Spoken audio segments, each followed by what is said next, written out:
pessoal, tudo bem? Sejam todos bem-vindos a mais um episódio do Ânima Saúde, o podcast mais saudável desse Brasil. Eu sou a doutora Vanessa Vinck e ao meu lado... Diogo Vinck. Tudo bem? E hoje nós estamos com uma convidada especialista. É uma médica, pediatra, neuropediatra, especialista em autismo. É um assunto tão importante para a nossa sociedade, a doutora Angélica Ávila. Seja muito bem-vinda, doutora Angélica. Muito obrigada pelo convite, pessoal. É uma honra, um prazer. Estamos muito honrados de tê-la aqui, viu? Eu, como irmã de autista, prima de autista, sobrinha de autista, me especializei nessa área, né, neuropediatria, com pós-graduações e vivo intensamente o autismo e suas comorbidades. Me sinto muito honrada de estar aqui hoje participando com vocês para levar informação de qualidade para muitas famílias. Eu já queria agradecer o seu trabalho, o trabalho do Tiago, como isso é importante, o trabalho que vocês fazem sobre o autismo e nas redes sociais, que vocês levam toda a explicação sobre o autismo para o Brasil inteiro, né, para o interior. Então, assim, primeiramente agradecer isso e já fazer a primeira pergunta, né? Quando a gente entra na medicina, a gente começa a buscar a especialidade mais no final. Então, muitos acadêmicos vão se formando e não sabem o que querem, né? Você já parece que já deu um spoilerzinho aí por que escolheu a parte da pediatria e se especializar em neuropediatria com foco em autismo. Por que isso? Foi desde o início? Gente, é muito engraçado, né? Eu falo que Deus responde tudo, né? Deus, ele tem um propósito para a nossa vida e ele vai te direcionando, né? Ali, quando eu era... Meu irmão, ele foi diagnosticado tardiamente, com 35 anos de idade. Caramba! Então, a minha infância, a adolescência, principalmente a dele, foi muito sofrida, foi muito traumática. Meus pais sofreram muito, ele não se conhecia, então é como se ele fosse... Ele foi até julgado por isso, né, como rebelde, né? Mas não, ele não se conhecia, ele estava em conflito com ele mesmo, né, ali. Então, ali na adolescência, eu já falava de fazer medicina e de fazer algo para entender a cabeça do meu irmão. Caramba! Era incrível, né? Eu era ali 12, 13 anos de idade. Então, Deus foi proporcionando isso na minha vida e me direcionando. Entrei para a faculdade de medicina. Lá na faculdade eu já era sempre da área ali da neurologia.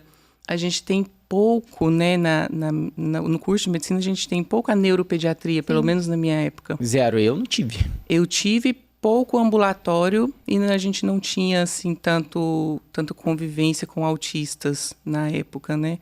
Então, mas ali eu já tinha um direcionamento do que meu irmão pudesse, como eu iria explicar aquele cérebro do meu irmão, né? É como se eu tivesse uma missão. Ele é mais novo que você? Não, ele é mais velho. Mais velho? Mais velho, 4 anos. Mas você sentia diferença nele, assim, e não tinha um diagnóstico fechado? Que não, você falou não. Que o diagnóstico fechado foi bem tardio, com 35 anos. Eu já era especialista em autismo. Ah, você já era especialista em autismo? Foi quando eu me especializei ali que, então, eu fui atrás de uma avaliação neuropsicológica junto, falando, gente, ele tem todos os critérios, eu convivi com ele a infância e a adolescência e eu sei que é. Porque quando se trata do transtorno do espectro autista nível 3 de suporte, os sinais são mais evidentes, né? O nível 1 de suporte são sinais sutis. E acaba que você tem que ficar provando para a sociedade o tempo todo que você precisa de adequações, que você precisa de suporte, que você precisa de ter um direcionamento na vida, né? Quando você não se conhece, ele, por exemplo, principalmente na fase da adolescência, ele foi muito julgado. Ele não se conhecia e ele não se interessava por fazer uma faculdade, porque ele, por exemplo, ele não se via como pessoa. Tanto que ele está fazendo faculdade hoje de engenharia da computação, desculpa, entrou na faculdade depois do diagnóstico, aos 35 anos. E quando a gente pergunta para ele, Gabriel, o que mudou para você esse diagnóstico? Eu saber que eu não sou doido. Então, a pessoa se enquadrava como doido, porque as pessoas, os coleguinhas falavam, os colegas na adolescência chamavam, né, de esquisito, de doido, né? Para não falar outros nomes. Ele não se encontrava no meio dele, de fato. Ele não se encontrava ali, ele não se encaixava, né, naquela sociedade dele ali, né, naquele ambiente. E aí, depois disso, ele se empoderou. Ele é nível 1. Nível 1 de suporte. E tem todas ali as suas comorbidades, né, também, principalmente o nível 1, o TEA nível 1 de suporte, a gente só tem muito sofrimento com as comorbidades, principalmente emocionais, de humor, ansiedade, transtorno depressivo, né? Tanto que o número, aliás, de suicídios em TEA, TEA nível 1 de suporte é altíssimo. Então, mais uma vez, como é importante a informação, né? Porque você já era formado, especialista, e ele teve o diagnóstico tardio. Exatamente. E a aí importância do diagnóstico precoce, né? Você pode falar um pouquinho sobre os níveis, nível 1, nível 2 e nível 3 pra gente? Sim. Os níveis, eles são caracterizados a partir dos critérios do diagnóstico. Então, para o diagnóstico, a gente tem 5 critérios, que a gente tem no DSM-5, mas 2 grandes grupos de sinais e sintomas clínicos, né? Que é o grupo A e o B. O A são os déficits persistentes, as dificuldades ali na interação e na comunicação social em múltiplos contextos, mas não podemos enfatizar ou não podemos crer que é apenas aquele isolamento completo, que é aquela pessoa que realmente não consegue olhar nos olhos. Não. A gente precisa entender que existem os níveis. Sim. Então, o autista, ele pode ser sociável? Pode. O autista, ele pode olhar nos olhos? Pode, meu irmão mesmo. Ele estabelece um contato visual que ele olha no fundo da alma, dá até aquela agonia assim na gente, Sim. sabe? Olhando Profundo. mesmo. Profundo. Ele socializa ali muito bem, mas no Quais final eram os principais do sintomas dia... do teu irmão ali, que chamavam mais atenção? Do meu irmão, principalmente ali na adolescência, a socialização. Como ele, com os critérios do autismo também, e aí ele também gostava de coisas diferentes, os interesses são diferentes. Como ele também tem altas habilidades, ele tinha algumas características, alguns assuntos, uma certa imaturidade comportamental, porém um interesse em assuntos específicos que eram acima do que os coleguinhas ali tinham. Sim. Por exemplo, ele começou aulas de guitarra quando estava na infância ainda, 9, 10 anos.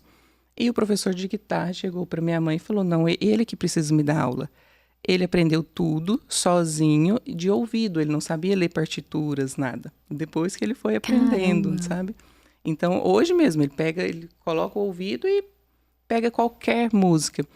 E ali a gente morava em Goiatuba, uma cidade muito pequena, do interior de Goiás, onde todo mundo escuta mais o sertanejo, né? Até hoje é assim. Ele gostava do rock and roll, heavy metal mesmo, pancadão. Aquela coisa de grito, né?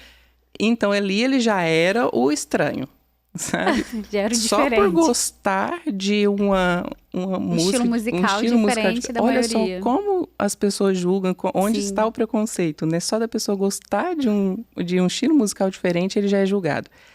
E aí, ele ainda tinha essa questão das altas habilidades, que ele não se interessava muito pelos assuntos dos colegas. Os coleguinhas na adolescência, interessados mais no relacionamento, em conhecer as pessoas, né, para ficar, namorar e tal. E ele não tinha tanto esse interesse.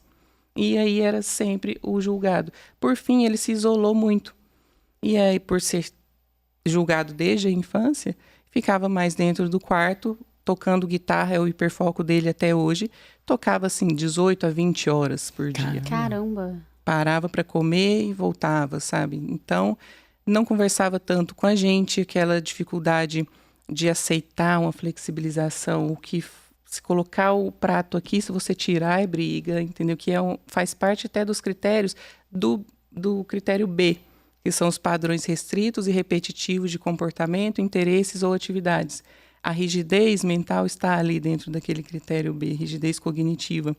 E ele tem muito até hoje, inclusive, já bem mais maduro, né, bem melhor, com uma certa flexibilização. Mas, se você quer discutir algo com ele, não chega batendo de frente. Vai pelas beiradinhas ali, faz uma curva, explica e fala, você não pensa assim. Agora, se chegar e bater de frente, é onde a pessoa também volta e não, e aí já se isola naquela ideia que tem e aí fica cada vez mais rígido. Então, com o autismo, a gente não pode ir tão rigoroso, tão batendo mesmo de frente com a pessoa, sabe? E é muito importante treinar a sociedade para isso, que ninguém está preparado. Olha isso. Exato. Né? E, enfim, falando do seu irmão, e a gente entra no diagnóstico precoce, a importância. Se ele tivesse tido esse diagnóstico lá atrás, o que teria mudado na vida dele? Você falou, ele ficou 30 anos achando que ele era doido. Sim, Imagina. ele fala, eu achei que eu era doido, né? Que é um termo ali, né? Que as pessoas falam muito. E existe essa importância, né, do diagnóstico precoce que muda a vida, né? Muda a vida. O meu propósito hoje, Diogo, é levar informação para que as famílias tenham acesso a um diagnóstico precoce, para que elas só assim possibilite elas de ter um diagnóstico ou uma intervenção precoce e elas não sofram o que minha mãe sofre até hoje. Porque minha mãe hoje, ela sofre uma culpa que ela carrega, que ela busca uma fuga incessante ali em outras coisas, né, assim, do dia a dia dela, que eu acho que até foi bom para ela a questão de atividade física, esportes, que a gente pode falar um pouquinho dessa importância, que ela foi muito para esse lado, mas ela se culpa muito, principalmente quando ele está numa crise de ansiedade, né, até hoje. Ela fala, se eu tivesse tido uma orientação que fosse para eu compreender o comportamento do meu filho, eu talvez pudesse ter ajudado ele a passar pela infância e pela adolescência de maneira mais saudável. Talvez hoje ele não tivesse tanta comorbidade emocional que ele tem, como um transtorno de ansiedade, um transtorno depressivo. Mas porque, por mais que ele se empoderou, que ele está se conhecendo, é um processo. Sim. Ele viveu 35 anos achando que era doido, com termos pejorativos o tempo todo por pessoas julgando ele, né? Então, até que a pessoa muda isso na própria cabeça, é um processo longo de autoconhecimento, né? E então, por isso que o diagnóstico precoce, por isso que eu invisto no diagnóstico precoce. Ele permite a intervenção precoce, ele previne comorbidades, ele previne suicídio na adolescência, na vida adulta, ele potencializa aquela criança que está recebendo esse diagnóstico precoce para ter autonomia e independência na vida futura. Queria até fazer um parênteses em relação ao suicídio. Tem aumentado muito. E a gente associa, óbvio, também são várias relações em relação à questão do suicídio.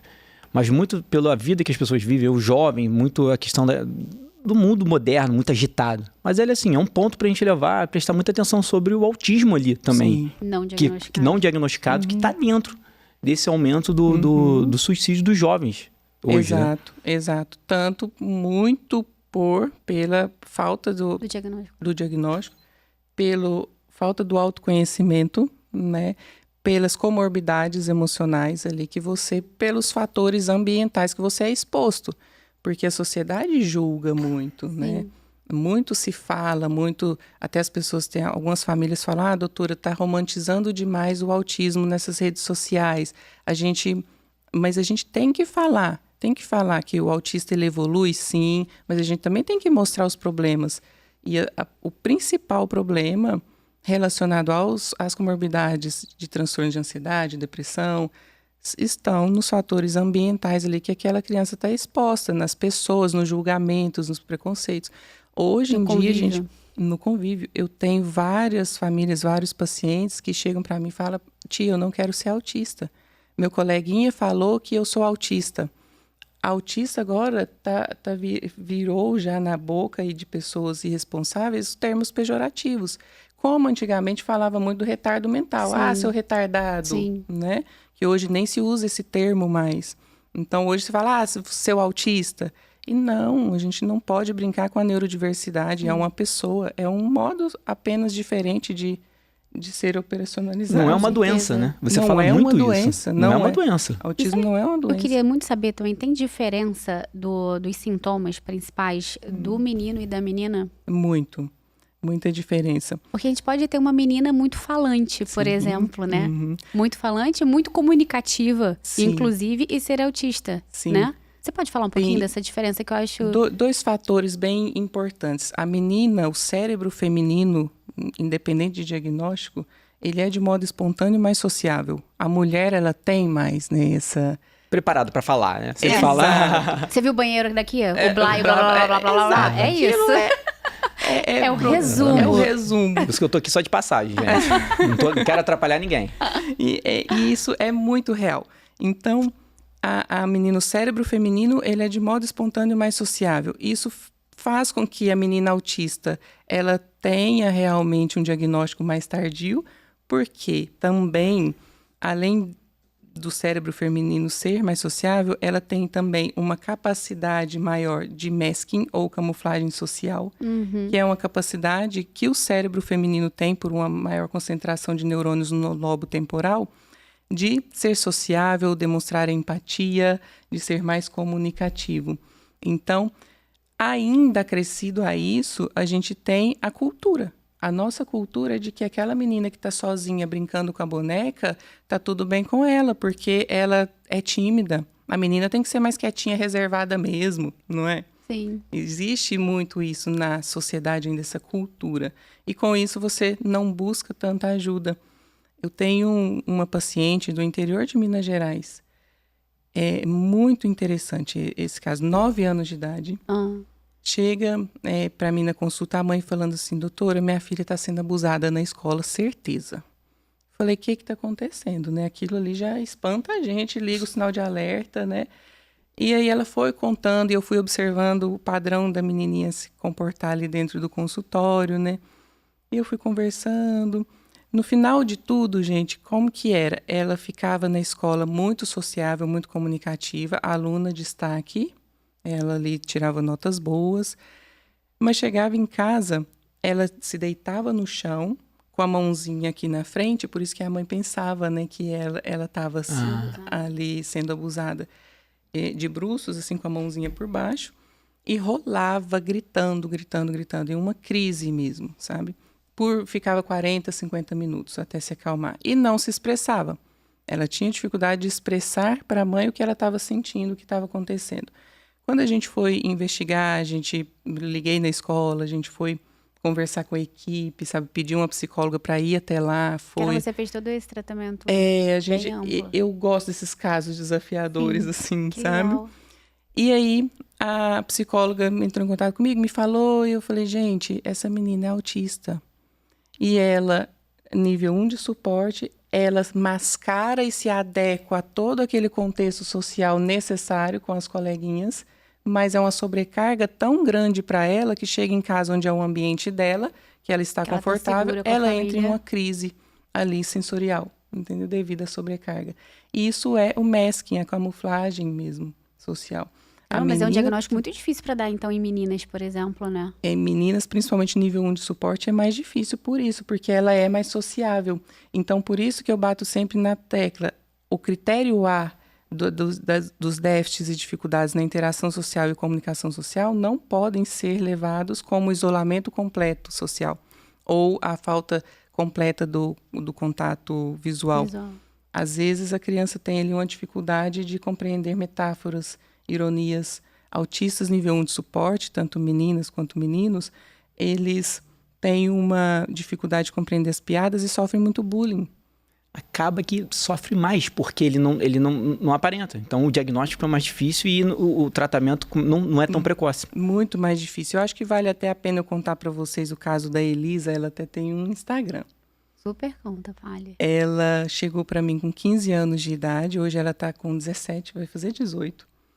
Chegou com um diagnóstico de transtorno de depressão. Caramba. Toda mutilada, que ela se automutilava, tomando 4 medicamentos para depressão e ansiedade. Olha a importância disso, né? Isso. Obesa, ela chegou com obesidade. E ali na primeira consulta eu já bati o olho, vi meu irmão. E ela não tinha esse diagnóstico com os 15 anos, tinha. né? Ela tinha diagnóstico de transtorno depressivo e de ansiedade. Tomava 4 medicamentos. Cara. E aí, naquele primeiro momento ali, eu falei assim, Elisa, eu quero que você estude, que você leia sobre autismo nível 1 de suporte.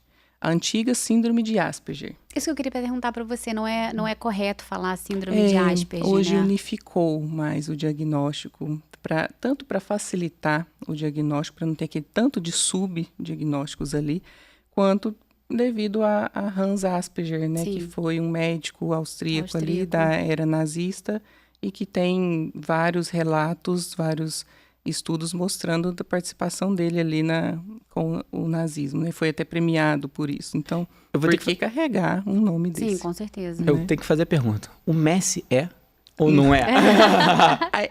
Porque eu acho que isso saiu muito na mídia. Sim. E aí as pessoas começaram a falar sobre isso. Ele e a equipe dele negam que seja autista. Não sabemos. Mas, ele assim, tem algumas características, mas da gente vê ali, né? A gente não tá Porque é um fenômeno também. de- E você já teve algum caso assim de um paciente fenômeno, uma coisa de esporte, não só na parte parte assim de Não, cultura, então mas deixa assim, eu te em contar. esporte. Não, ele tá falando da Elisa. Te Vamos contar falar da da Elisa. Elisa. Vamos lá. Quero saber da Elisa. Convido Fala. vocês a conhecerem o Instagram dela depois. Ah, que legal, depois você coloca aí. E então, falei pra ela ler. E isso era na sexta-feira. Falei, segunda-feira você vai voltar aqui pra mim. Ela já voltou, falou, doutora, eu sou autista. Eu sou isso aqui, ó. Caramba. Ela se viu. Aham. E aí a gente foi conversar sobre, né? E eu falei, Elisa, essa é realmente a minha hipótese. Claro que a gente vai ter que fazer algumas avaliações. Foi ela e a mãe, né? A mãe chorava e chora até hoje. Mas eu quero que você empodere-se disso. Ela estudava em escola militar. Altas habilidades, um QI também muito elevado. E aí, naquele padrão de rigidez, que é um sinal, um sintoma ali do transtorno do espectro autista, principalmente também o nível de suporte com altas habilidades, também neles, ela falava para o professor, não, o senhor está errado. E aí ela era expulsa frequentemente, escola militar, mais difícil, né, mais rígido, Sim. né? Então, ali ela estava excluída do ambiente escolar, sofria muito bullying por ter assuntos de interesse diferentes, né? Com o tempo, a Elisa voltou para mim com 2 meses de consulta. Né? Ela foi tratar, encaminhei para psicóloga, né? Terapeuta ocupacional, e ela foi se empoderando do diagnóstico. Ela teve um autoconhecimento fenomenal. Ela voltou 29 quilos mais magra. Mentira. Inclusive, ela teve que ser internada, porque ela perdeu peso muito rápido, né? Aham. Então, perdeu eletrólitos, precisou Sim, ser sim, internada para reposição. Mas voltou mais magra, 29 quilos, fazendo esportes, o triatlon. Hoje ela é campeã brasiliense de triatlon Caramba. e ela mudou a vida dela toda. Mas não para por aí. Ela foi investir no autoconhecimento, então ela ajuda muitas pessoas do Brasil todo. E ela foi convidada por Harvard para ser neurocientista. Caramba. Sensacional, que história, hein? E só essa mudança também do estilo de vida dela melhorou muito provavelmente os sintomas Sim. dela, né? Até as próprias comorbidades associadas, né? Exato. A quantidade de medicamento que ela usava Não, provavelmente para ela tá ansiedade e usando depressão, um provavelmente ela deve... Para Exatamente. ansiedade ali, por tantas mudanças que ela está tendo na vida dela Sim. agora, essa transição adolescência e vida adulta. Já foi para os Estados Unidos, Havaí, palestra no Brasil todo Ela tá com sobre quantos anos agora? neurociências. Vai fazer 18. Caramba. Mais uma vez a importância do diagnóstico precoce. De repente, seu irmão podia estar nessa leva aí. Né? E uma coisa que o Diogo falou que foi muito interessante logo no início, a quantidade de gente que hoje a gente pega, obviamente, com transtorno, né, de ansiedade, ou com distúrbios neuropsíquicos, óbvio, né? Tá tudo muito relacionado a números, multifatorial, de fato. Mas, assim, a gente não se ligar também num diagnóstico tardio de autismo, né? Exato. Ou, Uma menina muito nova, com 15 anos, com 4 antidepressivos, olha só. né? E assim, Isso tem que com chamar atenção. Isso não pode automutilação, soar... nossa, que normal isso. Isso não pode ser Exato. normal. Isso tem que ter um olhar ampliado lá na frente. Exato. E hoje ela ensina, dá cursos, ela fez como parcerias para dar cursos de línguas, curso de informática, tudo online, para pessoas carentes. Caramba. É sensacional, Sensacional. gente. De vez em quando ela liga para fazer teleatendimento, tá lá o tanto de medalha atrás dela. Falei, Elisa, qual foi a medalha mais recente? Então, assim, eu tenho muito orgulho disso, sabe? De ter proporcionado isso para ela, porque ela estava completamente perdida no sentido de não se conhecer. Seu trabalho é muito lindo, né? Né? É muito gratificante, É né? muito gratificante, Porque você gente. acaba dando um diagnóstico, com certeza que muitas pessoas, obviamente, se impactam de primeira. Só que você muda, né? Você muda a qualidade de vida, você dá independência, autonomia para essas pacientes. Olha o que Isso. você fez com a vida da Elisa, por exemplo. Exatamente. Você direciona, Sim. né? Eu vejo pelo caso do meu irmão, né? Assim, direciona ele, sabe? Tem suas limitações, suas dificuldades. mas paciência, né, do diagnóstico tardio, as limitações ali devido a isso também, né? Mas a gente vai aos pouquinhos, passinhos de formiguinha, para que ele tenha uma melhor qualidade de vida, vai envelhecer melhor. Com certeza. Se conhecendo, pelo menos. A gente tem que trabalhar o autoconhecimento. Angélica, vamos falar um pouquinho da causa, que é uma dúvida muito comum da maioria das pessoas, né? Tanto os não leigos, que são os nossos também, que acompanham a gente também, quanto dos próprios profissionais, até mesmo porque o autismo, teoricamente, é um tema muito recente dentro da medicina. Me fala aqui, o autismo, ele é genético? Ele tem vários estudos, né? O autismo, até o maior estudo, fala de 97% a 99% que ele é genético. Disso, 80% a 81% hereditário. 2% a 3% ali seria de fatores ambientais, né? Mas nós sabemos que a causa do autismo ela é multigênica e multifatorial, envolvendo alterações genéticas e fatores ambientais. E a gente tem que falar... são os fatores epigenéticos, né? Os fatores epigenéticos. A epigenética, ela tem como princípio, né, explicar ali, elucidar os efeitos dos fatores ambientais na expressão gênica, né? Sim. Sobre o gene. Então, por exemplo, o uso do ácido valproico, Sim. ele é marcadamente um fator de risco, né, quando a mãe usa ácido valproico na gestação. Por quê? Porque aí tem essa questão da epigenética. Toda modulação, né? Porque na realidade a epigenética ela não vai lhe mudar a sequência de nucleotídeos de DNA, né? Mas ela vai modular o próprio gene, né? Exato. Como a gente fala, uma coisa que eu falo bastante dentro do meu consultório e eu faço é a programação metabólica gestacional. E eu bato muito na tecla da deficiência de ferro da gestação, principalmente no último trimestre, né? A gente tem muitos estudos associando. Foi o que a gente conversou. Não é a causa, obviamente, porque o autismo ele é um guarda-chuva gigante com a base principal genética, mas tem os fatores epigenéticos, né? Exato. Então eu tento sempre alertar para essas mulheres, quando pensam antes de engravidar principalmente, a gente não vai dizer que foi a deficiência de ferro que causou ou não, até mesmo porque é um fator associativo.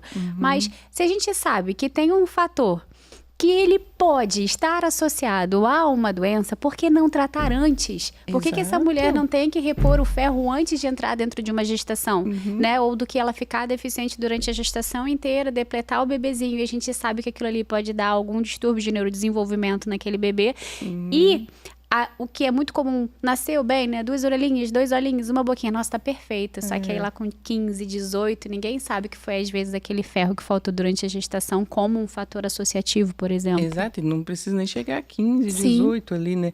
Eu falo sempre que a prevenção é o caminho de tudo. Sim. A medicina tá aí mostrando isso pra gente tem anos já, né? Antigamente tratava a doença. Né? Hoje a gente aposta muito na prevenção. Ainda não acho que não é uma coisa muito visionada pela maioria, né? Porque a gente não aprende isso na faculdade. A gente tem essa visão, que é uma visão que a gente até falo, né, com o meu marido, com o pessoal lá da clínica, o quanto a gente queria que as pessoas enxergassem essa medicina que a gente acredita de fato, né? Porque a doença existe e é o que a gente aprende na faculdade. A gente tem uma doença, a gente dá diagnósticos brilhantes e a gente trata brilhantemente. Mas será que se a gente começasse lá atrás? Né? Será que a gente... No planejamento de tudo, ali bem intracelular mesmo, e a gente aprendesse isso dentro da faculdade, né? Será que a gente não teria outro olhar? Porque a gente não aprendeu isso na faculdade. Sobre prevenção. A gente está aprendendo isso aqui agora estudando, por fora, sabe? Então, acho que a gente também tem essa responsabilidade de passar esse conhecimento para os novos médicos também, sabe? Exatamente. Eu acho que, falando do autismo, dos fatores de risco, fatores de associação, a gente tem N fatores. N, né? Você pode citar mais alguns, assim, o ácido valproico? O uso de ácido valproico, as infecções, a deficiência de ferro como fator de associação. Na urologia, os pais, a idade mais velha conta? Idade mais velha dos pais, né? Principalmente a idade paterna e também a diferença de idade entre o pai e a mãe. Caramba, essa diferença eu não sabia. Nós temos estudos já como fatores de risco de associação. O ácido fólico. O ácido fólico, não o folato de fato e o metilfolato. O ácido fólico, qual é a relação, assim, de fato? Ele entra como fator de proteção, né? Desde que a gente faça a reposição correta. 3 meses no mínimo, né? Antes da gestação. Porque a gente vem aí o que você falou muito bem, a prevenção. A programação. A gente programa uma viagem. A gente programa, não Sim, é? Impressionante, por que não não programa, programa? Por Deus. que a gente Gestação. não programa a gestação? Por que a gente... eu quero ter filho, eu vou num médico especialista, eu vou buscar. Porque é um filho, gente. Sim. É uma vida E não que é pode só ser aquela mudada. vida, né, Angélica? Não São é 2 gerações, no mínimo, para frente, No né? mínimo para frente. Outro fator muito importante que a gente estava falando da idade, né? Até mais cedo ali a gente comentou. Antes a mulher tinha filho, construía ali sua família, entre 20 e 30 anos já estava com a quantidade de filhos que queria. 2, 3, 4 filhos, né? Sim. Hoje a mulher de 30 anos, ela quer quer focar na sua carreira. Vai chegando perto Vai dos ficando mais 40, geralmente a sociedade pressiona, ou ela se sente pressionada por vários estudos ou médicos, né, que falam, ó, tá chegando numa idade aí Mas que a idade precisa ter materna filho. também conta. Também conta como fator Tanto a de idade risco. paterna quanto a idade materna são fatores de Sim, risco. por fatores placentários, né, por gestações de alto risco. Então, E por toda a modulação epigenética de estilo de vida também, né? Quando a gente pensa até, né, em sistema de metilação, né? Tudo isso envolve tudo, né? Principalmente. E isso vai acontecendo ao longo da vida. Geralmente nessas mulheres ou homens que não se cuidam também, né? exato. E as pessoas confundem quando fala de genética, né, principalmente na hora de hereditariedade. fazer os exames, que é essa parte da epigenética, Sim. que é algo que é complexo Sim, mesmo. completamente. Muito complexo para a gente entender, né? Então, para as pessoas também leigas. Porque é algo novo para a gente médico mesmo, Exato. que está estudando Porque isso, a gente né? não pegou isso na faculdade, essa é a realidade. Nunca tinha escutado. Nunca. Ou Tem coisas que eu faltei falo a hoje, que eu aula, ou- estudei hoje e que eu nunca ouvi na faculdade. E é muito importante que a gente informe. Essas pessoas têm que estar mais programadas. Sim. Não quer dizer que você não é autista, que você não vai ter um filho autista. Até mesmo que a diferença entre genética e hereditariedade, né? Exato. E os Porque- fenômenos epigenéticos. Sim. Então, Essa programação metabólica, a gente fala muito também na clínica e é importante entender o porquê isso, né? Pela mudança de estilo de vida. Antigamente não precisava fazer tanto isso, porque até o estilo de vida era muito diferente. As pessoas viviam no campo, um estilo de vida mais tranquilo. Isso conta muito, não? Por que se fala sempre em programação metabólica? Deficiência que a gente tem hoje. sim. Nossa alimentação, estresse, né? As Nível pessoas de dormem cortisol lá na... altíssimo. É porque muitas- celular de Muitas noite pessoas me ali perguntam, nos- né? Não, mas doutora, por que antigamente, né, meus avós, meus tios, meus pais, eles não precisavam fazer todo esse ajuste para engravidar? De fato, porque a vida deles era muito diferente da nossa vida hoje em dia. Estilo de Eles vida comiam completamente bicho de planta, eles dormiam cedo, eles pegavam sol, eles andavam de bicicleta, até a nossa bicicleta é elétrica. A gente não tem mais...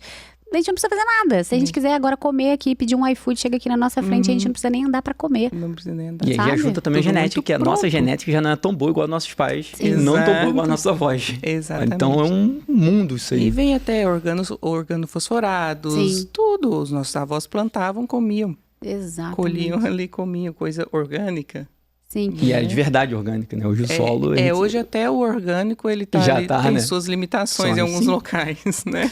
O CDC, né, que é o Centro de Controle de Doença, né, com certeza você sabe desse estudo, não, né, que é uma publicação atual, né, de prevalência do autismo nos Estados Unidos, né, e ele em 2021 era um caso para para cada 44, né, Isso. e em 2023, ou seja, um estudo feito 2 anos antes, né, porque para sair em 2023 era para 36 autistas a prevalência, né?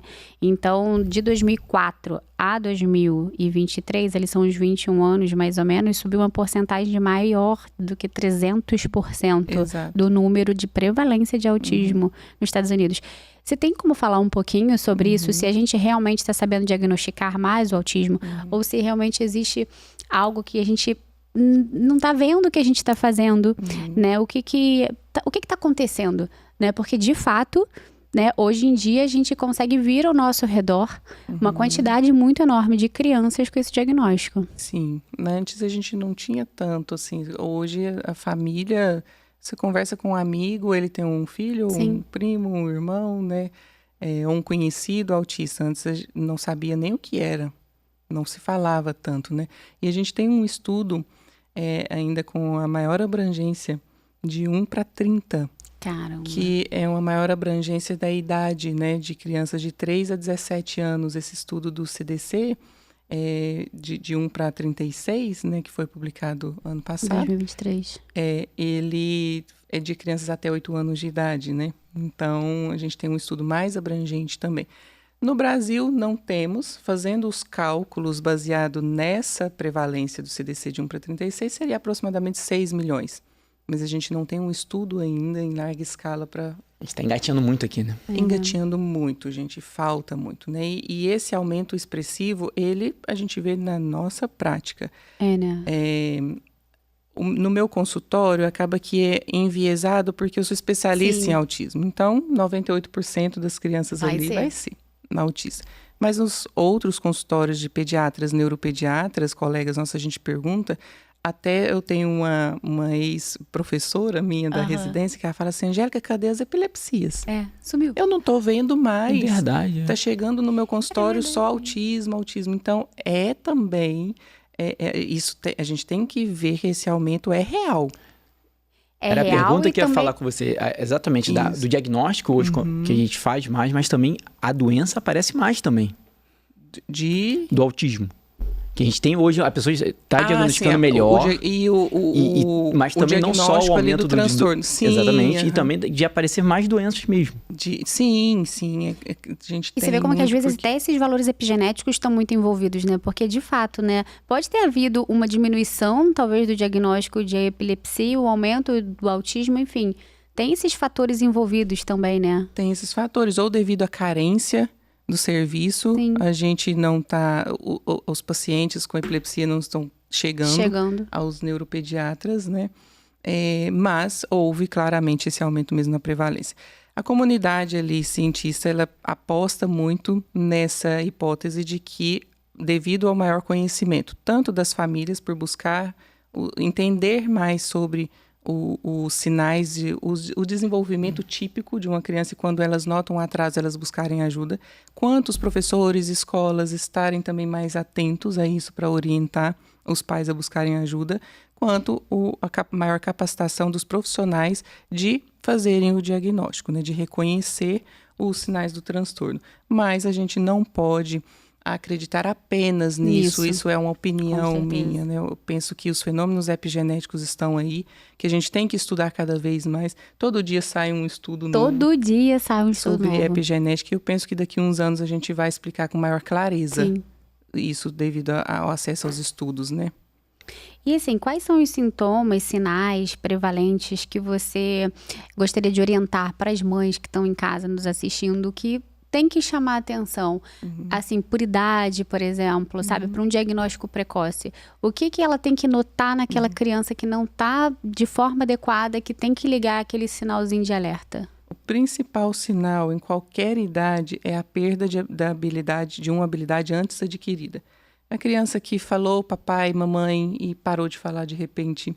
A criança que dava tchau, assinava, jogava beijo, olhava quando atentamente, compartilhava uma brincadeira com a gente, joga a bola para mim, jogava, né? E a gente ficava jogando uma bolinha ali, entendeu? Jogava um carrinho, aquela criança que compartilhava a atenção na brincadeira e que de repente para. Ou a criança que dava a função adequada para o brinquedo, o carrinho mesmo fazia estradinha, né? Faz o barulhinho e de repente ela faz uso disfuncional daquele objeto, vira ele fica só girando as rodinhas, né? Então, a perda de qualquer habilidade antes adquirida é o principal sinal de alerta.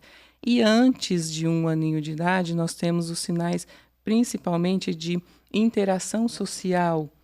Ali, aquele bebê que não imita, o bebê de 9 anos, por exemplo, que não está realizando a imitação de uma caretinha.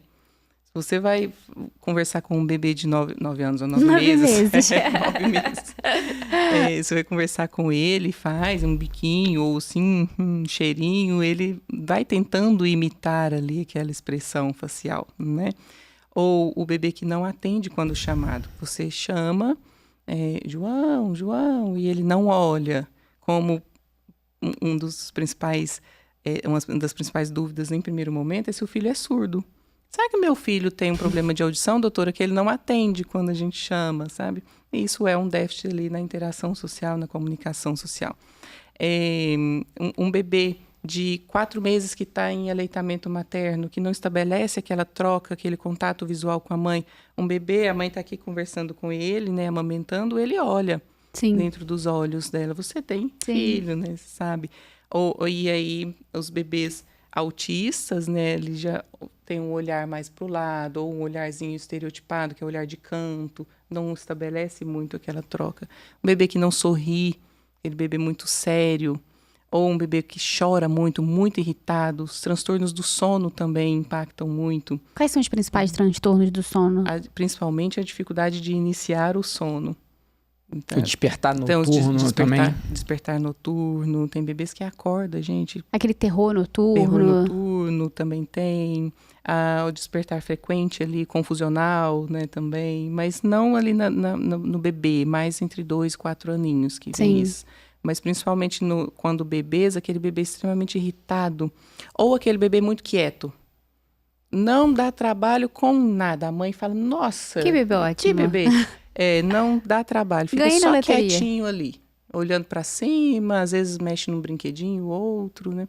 E também a gente tem as dificuldades motoras. A hipotonia, aquele bebê muito mole, que fica largado, que não tem um tônus para sentar, né? Para engatinhar, para andar, demora, o atraso motor também para andar. São todos sinais de alerta. Tem uma cartilha da Sociedade Brasileira de Neuropediatria, muito interessante, que eu sempre indico, chama Haja Logo, ou Haja Cedo. Tipo isso. Tipo isso.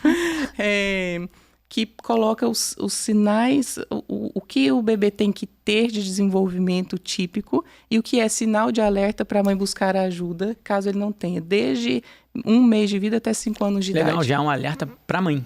Para a mãe, porque a mãe vai acompanhando ali e faz o Vzinho, onde o bebê tem. O que não tem, ela já... Opa, deixa eu falar com o meu pediatra sobre isso. Deixa eu falar no posto de saúde sobre isso, né? E assim a gente vai conseguindo um diagnóstico cada vez mais precoce. E falar em diagnóstico, eu te acompanho ali no Instagram, você tem um cuidado muito grande com a família, que é um grande pilar. Mas assim, que nem na especialidade, às vezes eu tenho que dar diagnóstico de câncer ou de infertilidade para um paciente. Na verdade, é um começo. Né? Então, se dá um diagnóstico de câncer, infertilidade, o paciente sente esse baque. Agora, você dá um diagnóstico para um filho, seu filho é um autista. Como é que é isso? Assim, como é que os pais recebem isso? A primeira pergunta que eu recebo, até nesse treinamento que eu fiz, daqui a pouco eu falo melhor. Né? Eu adorei isso, eu quero que você fale aqui pra gente. Deixa eu até fazer esse parêntese então e contar. A gente fez um treinamento prático para 50 pais, gratuito, ali em São Paulo, dia 2 de abril. Que é o Dia Mundial, da conscientização do autismo. Eu busco sempre estar assim com pais, porque você tem que empoderar o pai, que é aquilo que eu falei mais cedo. A minha mãe queixa muito disso. Se eu tivesse tido uma orientaçãozinha para eu compreender o comportamento dele, talvez eu pudesse ter ajudado Tira ele uma mais. culpa eterna do pai, né? Tem. Os pais, eles carregam uma culpa. A gente tenta até falar, ninguém tem culpa e tal, mas eles têm culpa até de não compreender. Muitos pais falam, doutora, como é que eu vou sentar? Eu sento com ele para brincar, doutora, eu juro para a senhora, mas ele não me olha. Então, aquilo que a gente ensina, como ganhar a atenção dessa criança? Como fazer que ele desperte interesse em você? E isso faz parte de treinamentos práticos que a gente tem que ir falando com esses pais. Tem algumas diquinhas que você pode dar para fazer esses treinamentos práticos com essas crianças? Sempre usar o que a criança está brincando ali. Disponibiliza vários brinquedos. E o que ela se interessar é ali que você vai entrar. Não adianta você vir com punição. Eu vou te dar o carrinho só se você fizer isso. Com o autista não vai rolar, entendeu? Ele vai ficar cada vez mais rígido, cada vez mais desinteressado em você. Ele tá me punindo, entendeu? Sim. Então, você sempre usar o que ele está interessado, mesmo que ele esteja usando ali o carrinho de forma disfuncional, que é girando as rodinhas. Você vai lá, senta do lado dele, começa a girar também. Aí depois que ele já está ali com você... Já tem aquela conexão ali, Já tem aquela conexão, você vira, mas olha como o carrinho faz também. Vrum, olha, ele voa, vai para o lúdico, né? Pega um super-herói que a criança gosta muito e coloca em bonequinhos para fazer o desenvolvimento ali da brincadeira lúdica também. Isso gasta tempo e muitos pais não têm esse tempo. Sim. Eu falei no treinamento nesse que eu estava te contando...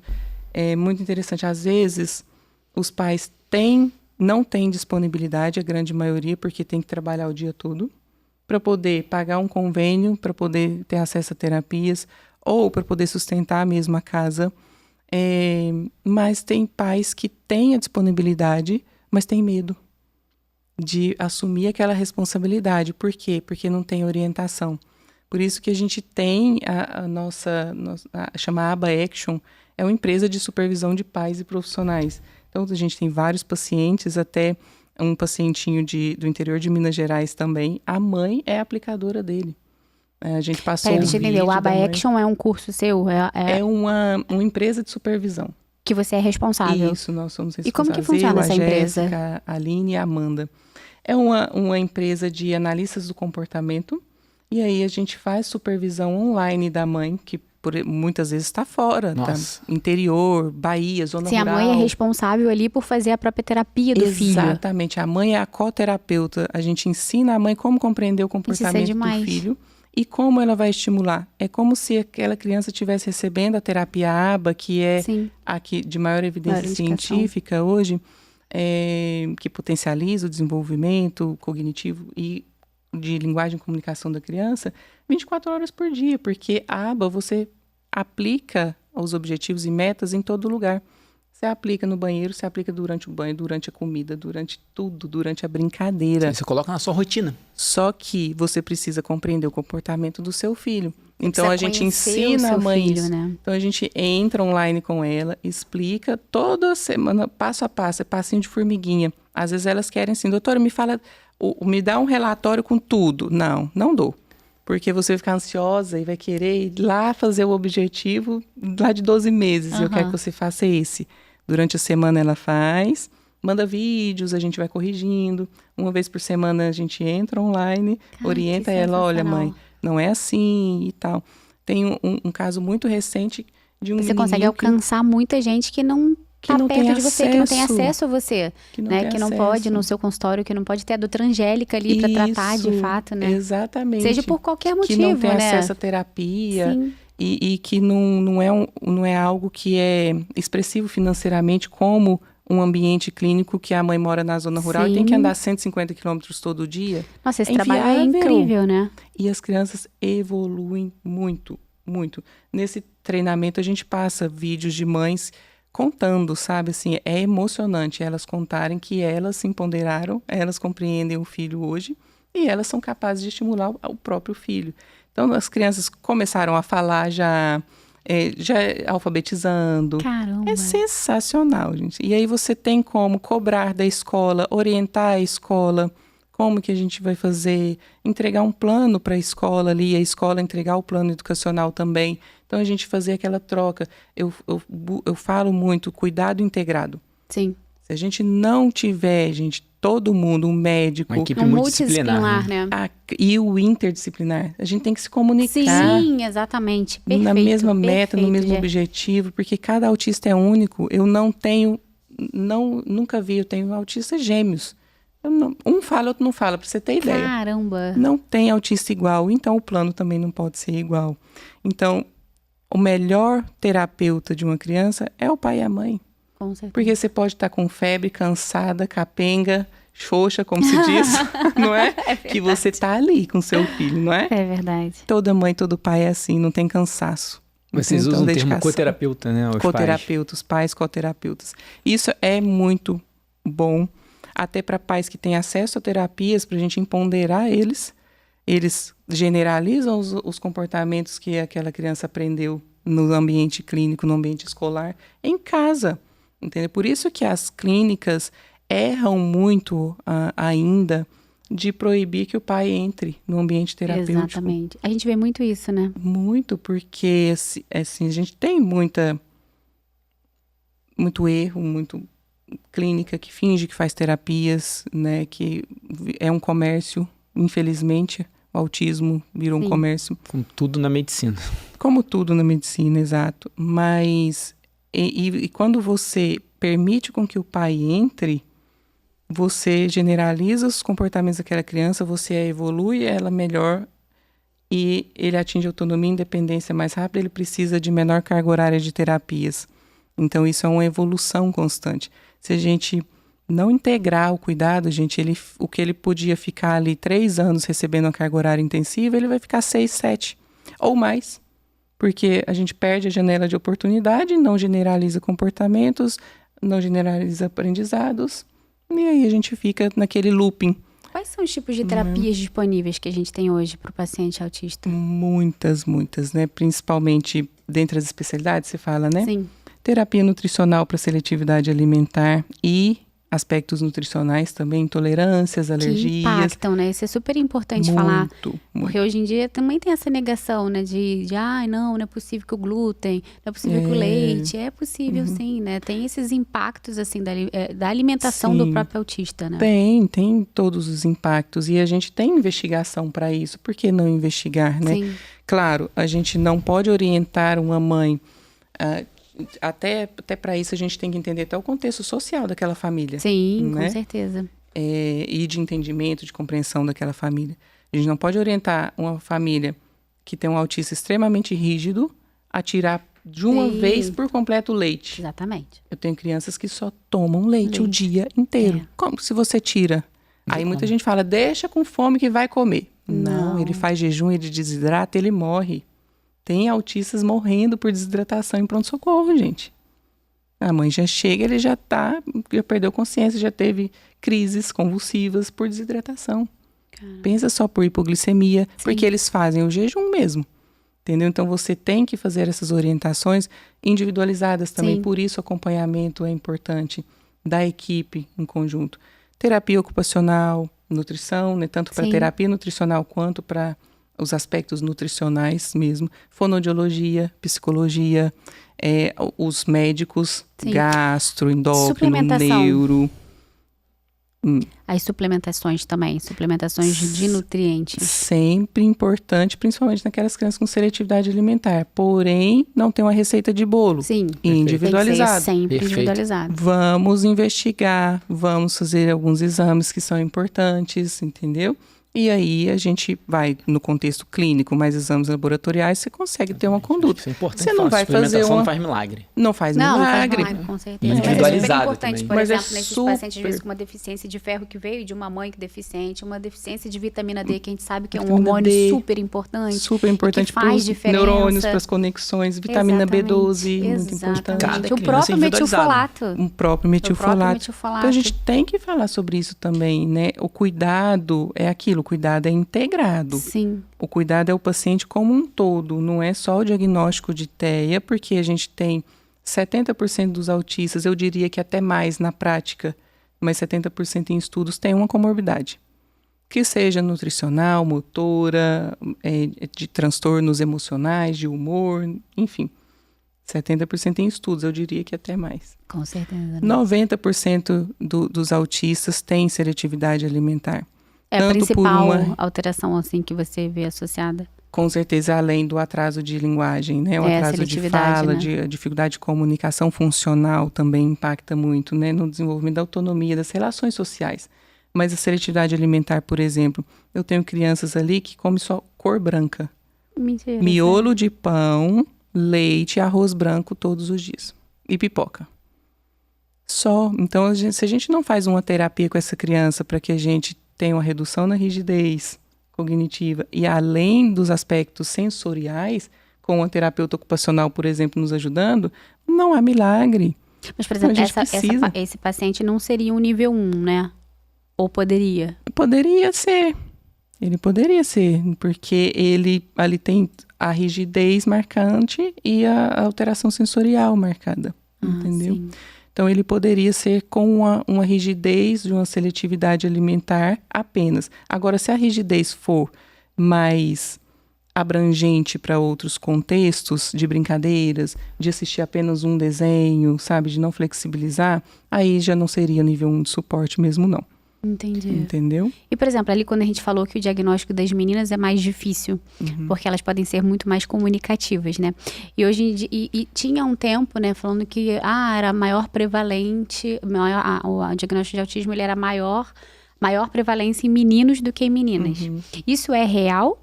Ou isso é porque é mais difícil a gente diagnosticar meninas com autismo? Existe um fator genético de proteção, como um funil. É como se as meninas precisassem de uma expressão gênica, de uma alteração genética maior para se expressar, para manifestar os sinais e sintomas. Porém, hoje a gente já fala exatamente disso que você falou. O diagnóstico nas meninas mais tardio, que acaba que abaixa essa prevalência, essa relação, né? Por quê? Por questões sociais, a teoria da mente também, que ela tem uma maior capacidade de empatia, que é aquilo que eu falei do lobo temporal. Então, a menina, por ser mais comunicativa, mais sociável, ela passa batido, né? Passa batido. Tem menor manifestação de estereotipias.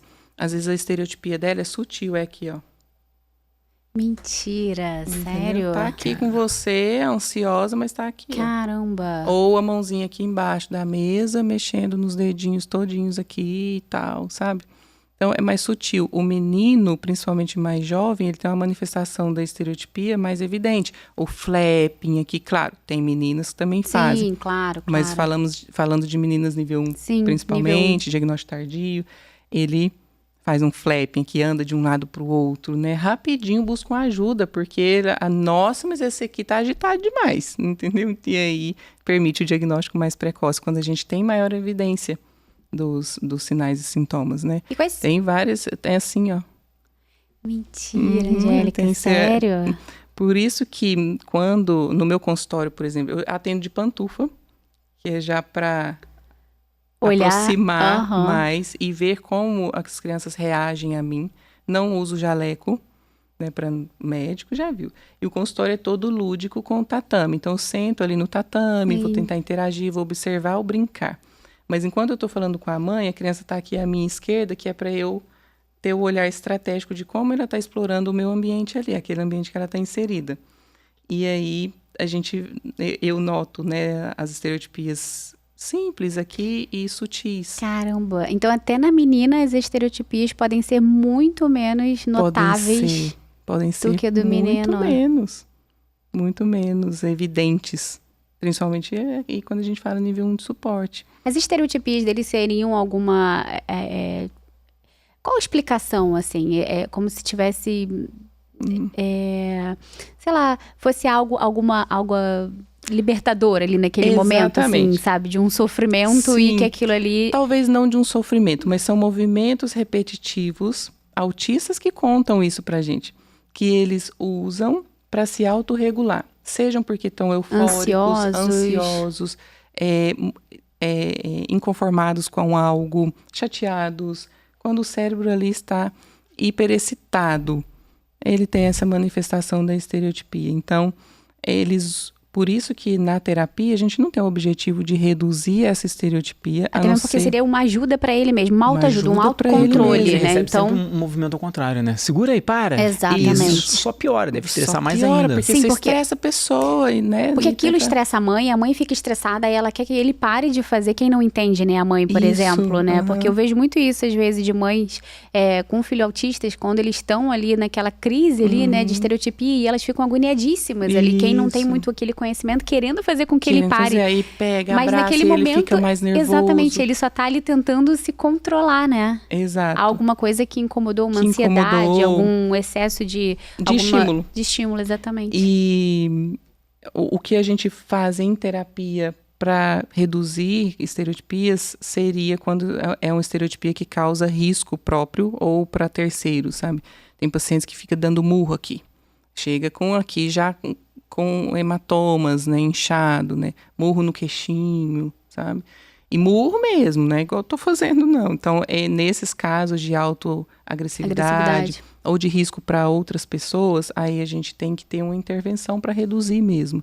Mas nesses casos de autorregulação, a gente não precisa de intervenção, a não ser também que eu já tive pacientes adolescentes que me pediram: tia, por que eu fico fazendo assim?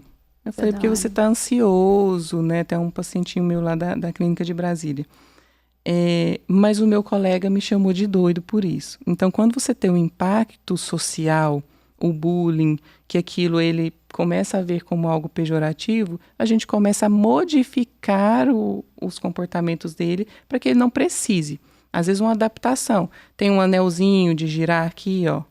que a criança pode usar, sabe? Tem uns de carregar, de O ficar importante é que ele mantenha esse apertando. estímulo. Isso. Não cesse. Troque ali. Você vai trocar de uma forma que as pessoas preconceituosas julguem menos porque aquilo está afetando emocionalmente ele, Sim. sabe? Não por ele próprio, concordo?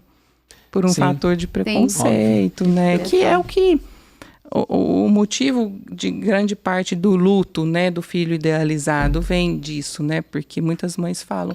A primeira pergunta que eu recebo, gente, quando fecho um diagnóstico, e agora, doutora? O que eu faço? Não, o que meu filho vai ser? Deve ser isso. Doutora, e se eu morrer? Todo pai de autista já me perguntou isso. Doutora, o que vai ser dele se eu morrer? Olha só, né? Isso é pesado. E você deve pegar muito burnout, né? Muito estresse, muita ansiedade, depressão desses próprios pais, né? Porque eles se cobram muito, né? Se culpam. E é cansativo. É cansativo. E tem uma sociedade que não sabe lidar com isso. Então, Exatamente. é uma pressão muito forte. É uma pressão generalizada, Tem algo né? que a gente possa fazer, assim, que você possa dar dicas, realmente para a gente ajudar essas famílias, né? Com esses filhos autistas, que você com certeza deve trabalhar com isso, né? Sim. E eu busco muito isso, acolher essas famílias. Eu explico passo a passo as fases do luto, né? Porque quando você tem a perda ali, você perdeu um filho idealizado. Sim. Ninguém fala, eu quero que meu filho seja autista. Muito pela desinformação e pelo preconceito que a mãe sabe que vai viver, independente de nível de suporte, né? Sim. Então, esse processo do luto, ele é extremamente importante, porque quando você compreende essas fases do luto, esse processo é um processo como de evolução, mesmo para que você aceite melhor o diagnóstico, arregace as mangas e ir embora. Porque é isso mesmo, né? Porque, por exemplo, primeiro... Pode falar um pouquinho das fases do luto? Claro. Eu ia te perguntar isso, inclusive, porque eu acho que é fundamental isso. Também acho. Eu acho extremamente importante, sabe? Porque você você recebeu aquele diagnóstico, você pergunta, e agora, doutora? Eu falei, agora, mãe, vamos embora, vai. Vamos sentar aqui, vamos organizar a vida, né?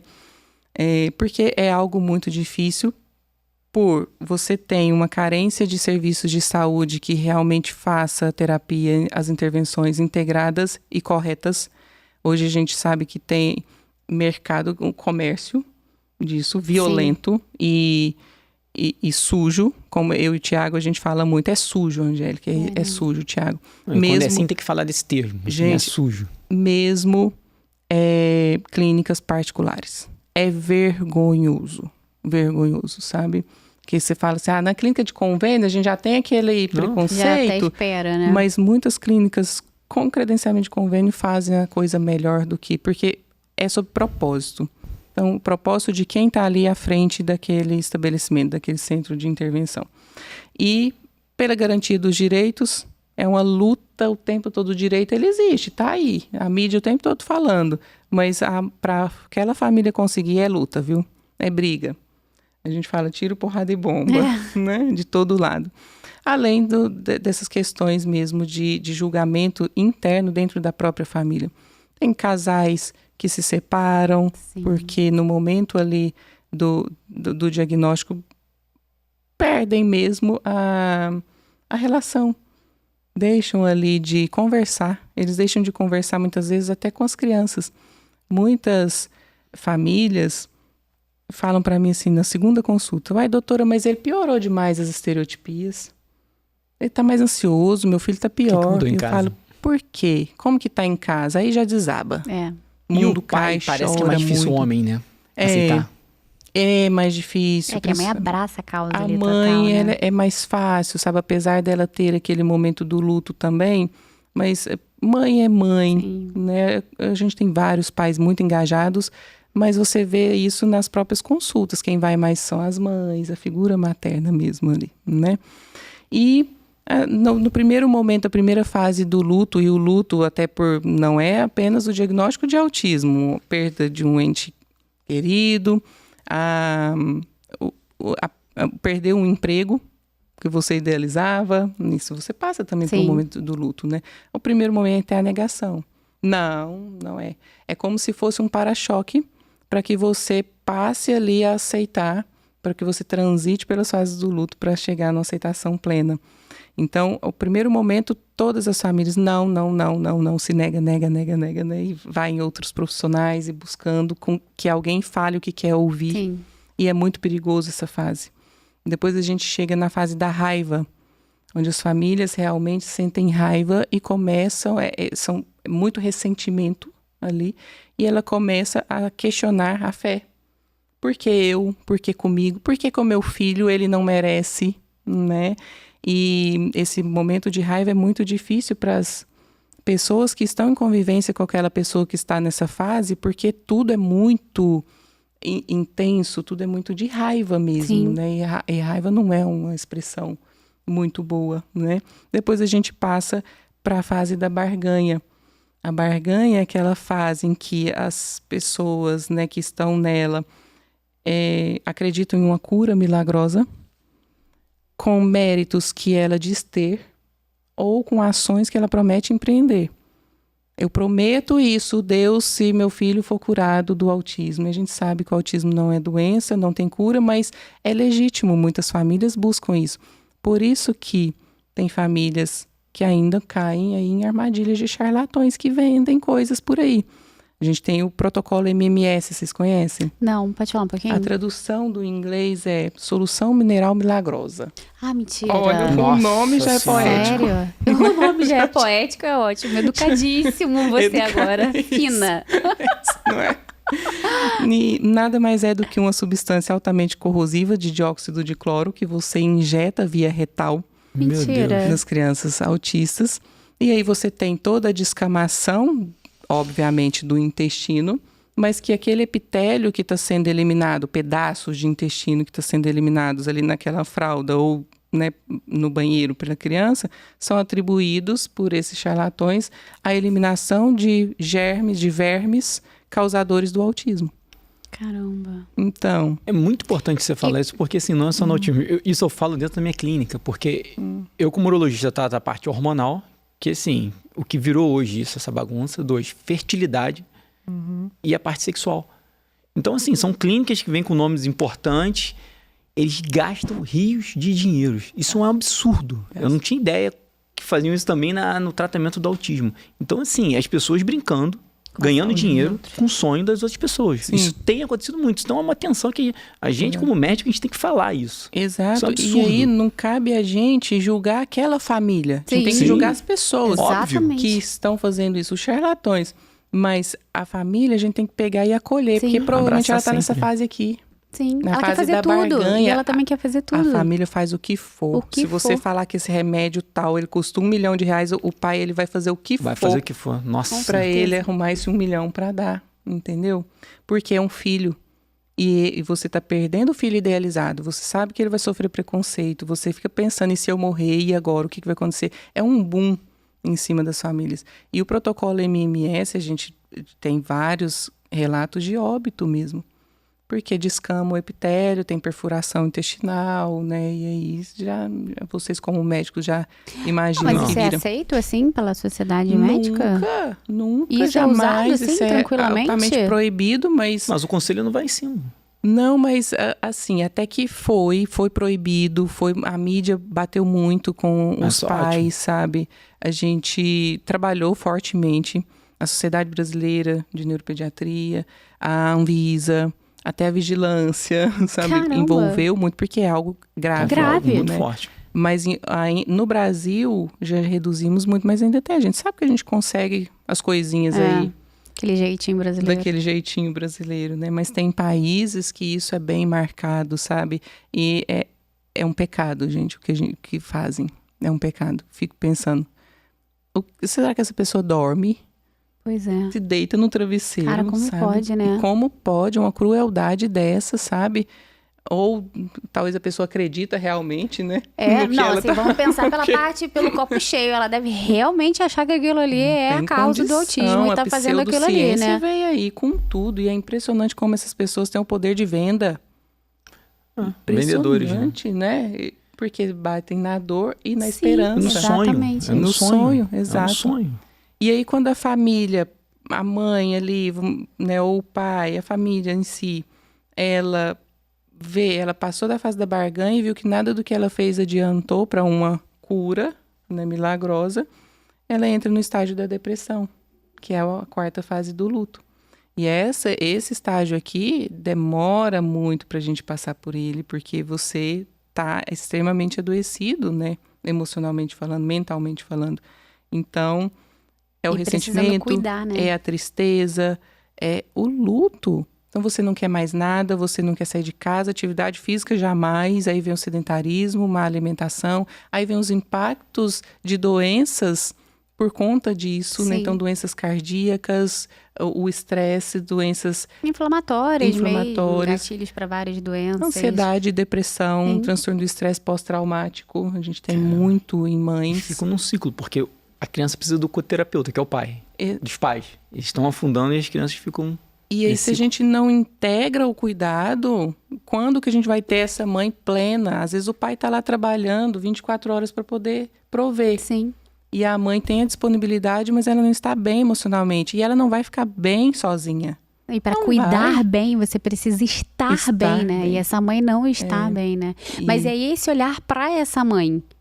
Dentro do teu consultório, você auxilia isso também, né? Você tem esse olhar, né? Porque se essa mãe, ela não estiver bem, essa criança não vai ficar bem. Não vai ficar bem. E aí a gente tem, assim, estímulos, né? Tanto rodas de conversa com psicologia para essas mães que estão em terapia lá, aguardando, né? Os filhos, quanto atividades físicas, Cooper, pista de Cooper para a mãe fazer caminhada, corrida, sabe? Enquanto ela está esperando ali.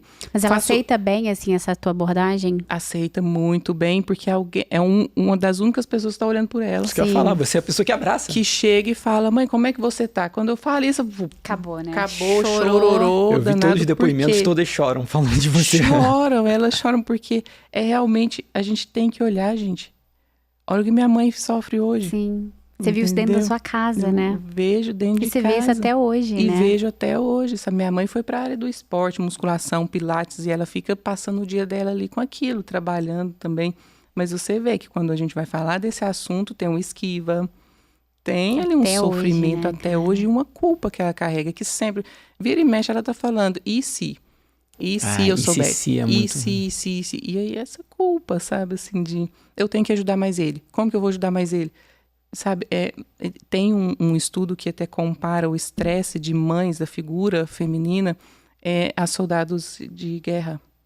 O nível de estresse dessa mãe é comparado ao nível de estresse de um soldado de guerra. Não, eu não duvido disso. Porque é alto nível de cortisol, liberação de adrenalina, né? E nesse estudo toda mostra a fisiologia explica, né? Exato. Nesse estudo mostra muito a diferença da figura paterna. E até eu uso isso para informar as mães, porque as mães têm a tendência de julgar o pai. Nossa, mas ele é frio, doutora. Ele é muito frio, ele reagiu a esse diagnóstico muito bem. Não é que ele reagiu bem, ele está com o mesmo medo que você tem. Só que ele tem uma maior liberação de testosterona, que sabidamente é um hormônio da vitalidade.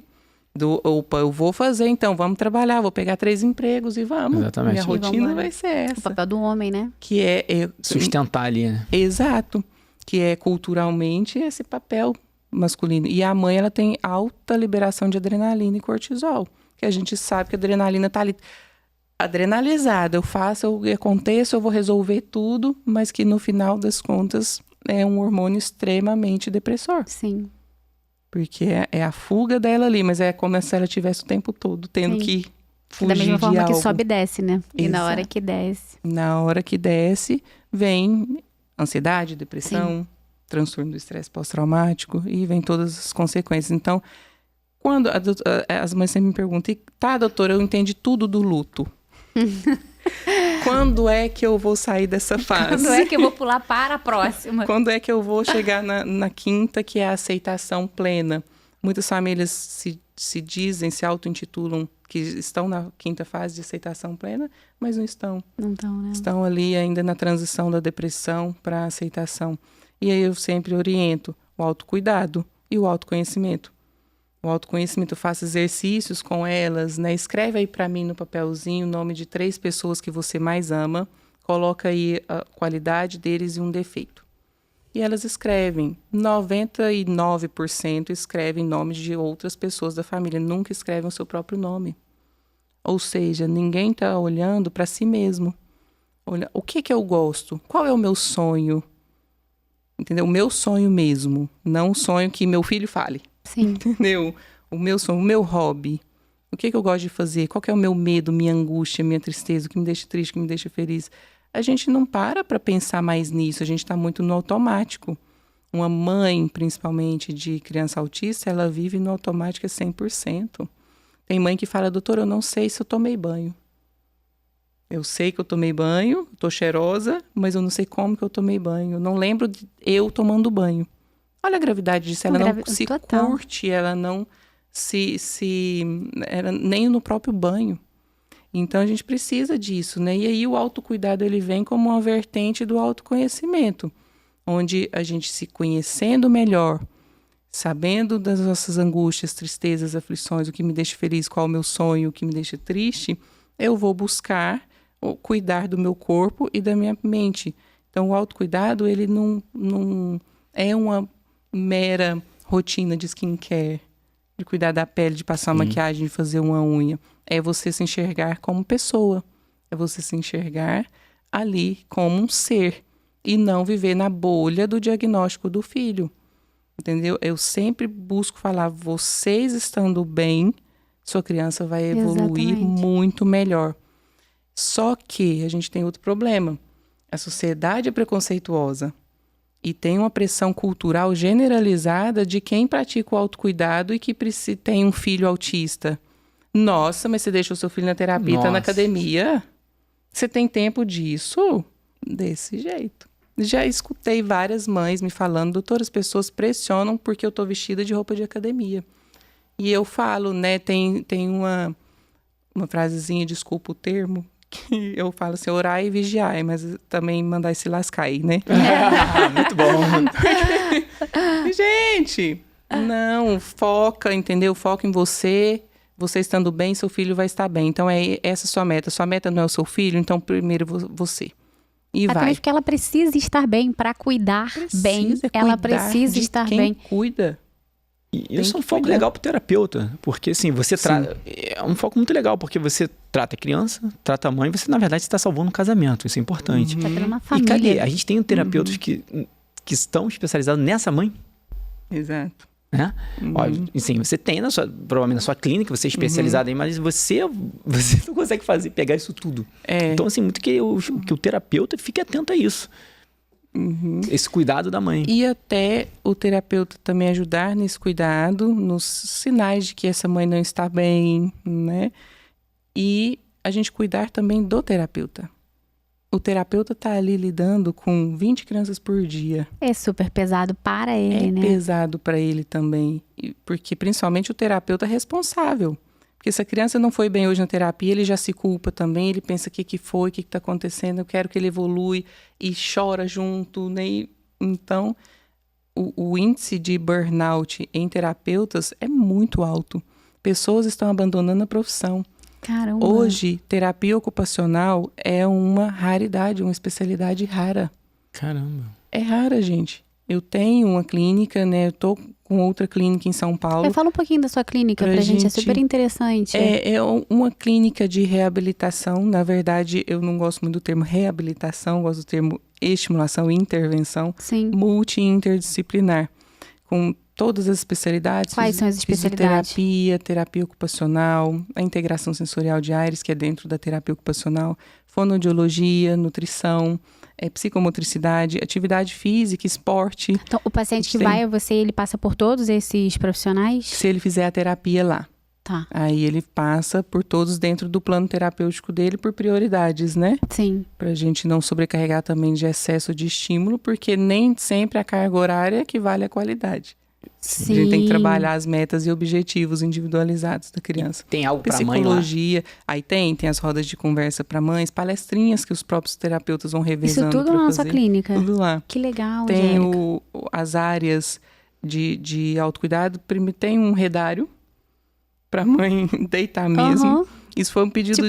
Deixa eu dar uma descansadinha, sim, né? um redário debaixo de uns coqueiros é uma paz, sabe, lá para elas. Às vezes elas querem só dormir. Esse é em Brasília ou em São Paulo? Esse em Brasília, que é um espaço maior. Em São Paulo, a gente está inaugurando um agora dia 18 de junho, que vai ser um espaço totalmente integrado também em Vila Madalena. Te convido no dia da inauguração, então. Vou querer. A gente vai, em agosto, a gente vai para São Paulo. Olha só. No congresso. Não, vou até para uma crisma de uma sobrinha minha. Achei que era o congresso do Tiago, o Espectro. Não. Que eu vou estar lá também, vou palestrar lá. Poxa, eu super quero conhecer. Tá convidado. Só você manda uma mensagem e a gente organiza essa visita. E aí, tanto integrar o pai e a mãe na terapia, quanto no processo de autocuidado deles. Eles se enxergarem, dar voz para as famílias. A gente vem com uma proposta realmente diferente, porque é propósito. Eu não quero que essas famílias sofram o que minha mãe sofre até hoje. Entendeu? Por falta de alguém ouvir. É porque você enxerga muito além, né? Você enxerga todo mundo ali muito além de uma doença, muito além de um problema. Isso. Você enxerga a alma humana, né? Exato. E a gente idealiza muito o filho. A gente também, é o que acontece no consultório. Vem o pai e a mãe querendo assim, passa uma certa idade, eu tenho risco. A gente precisa entender que a gente não controla nada. Nada, exatamente. Eu falo isso sempre isso para o paciente. A gente consegue ajustar alguma coisa, mas assim, existe Deus que está aí. Existe algo superior.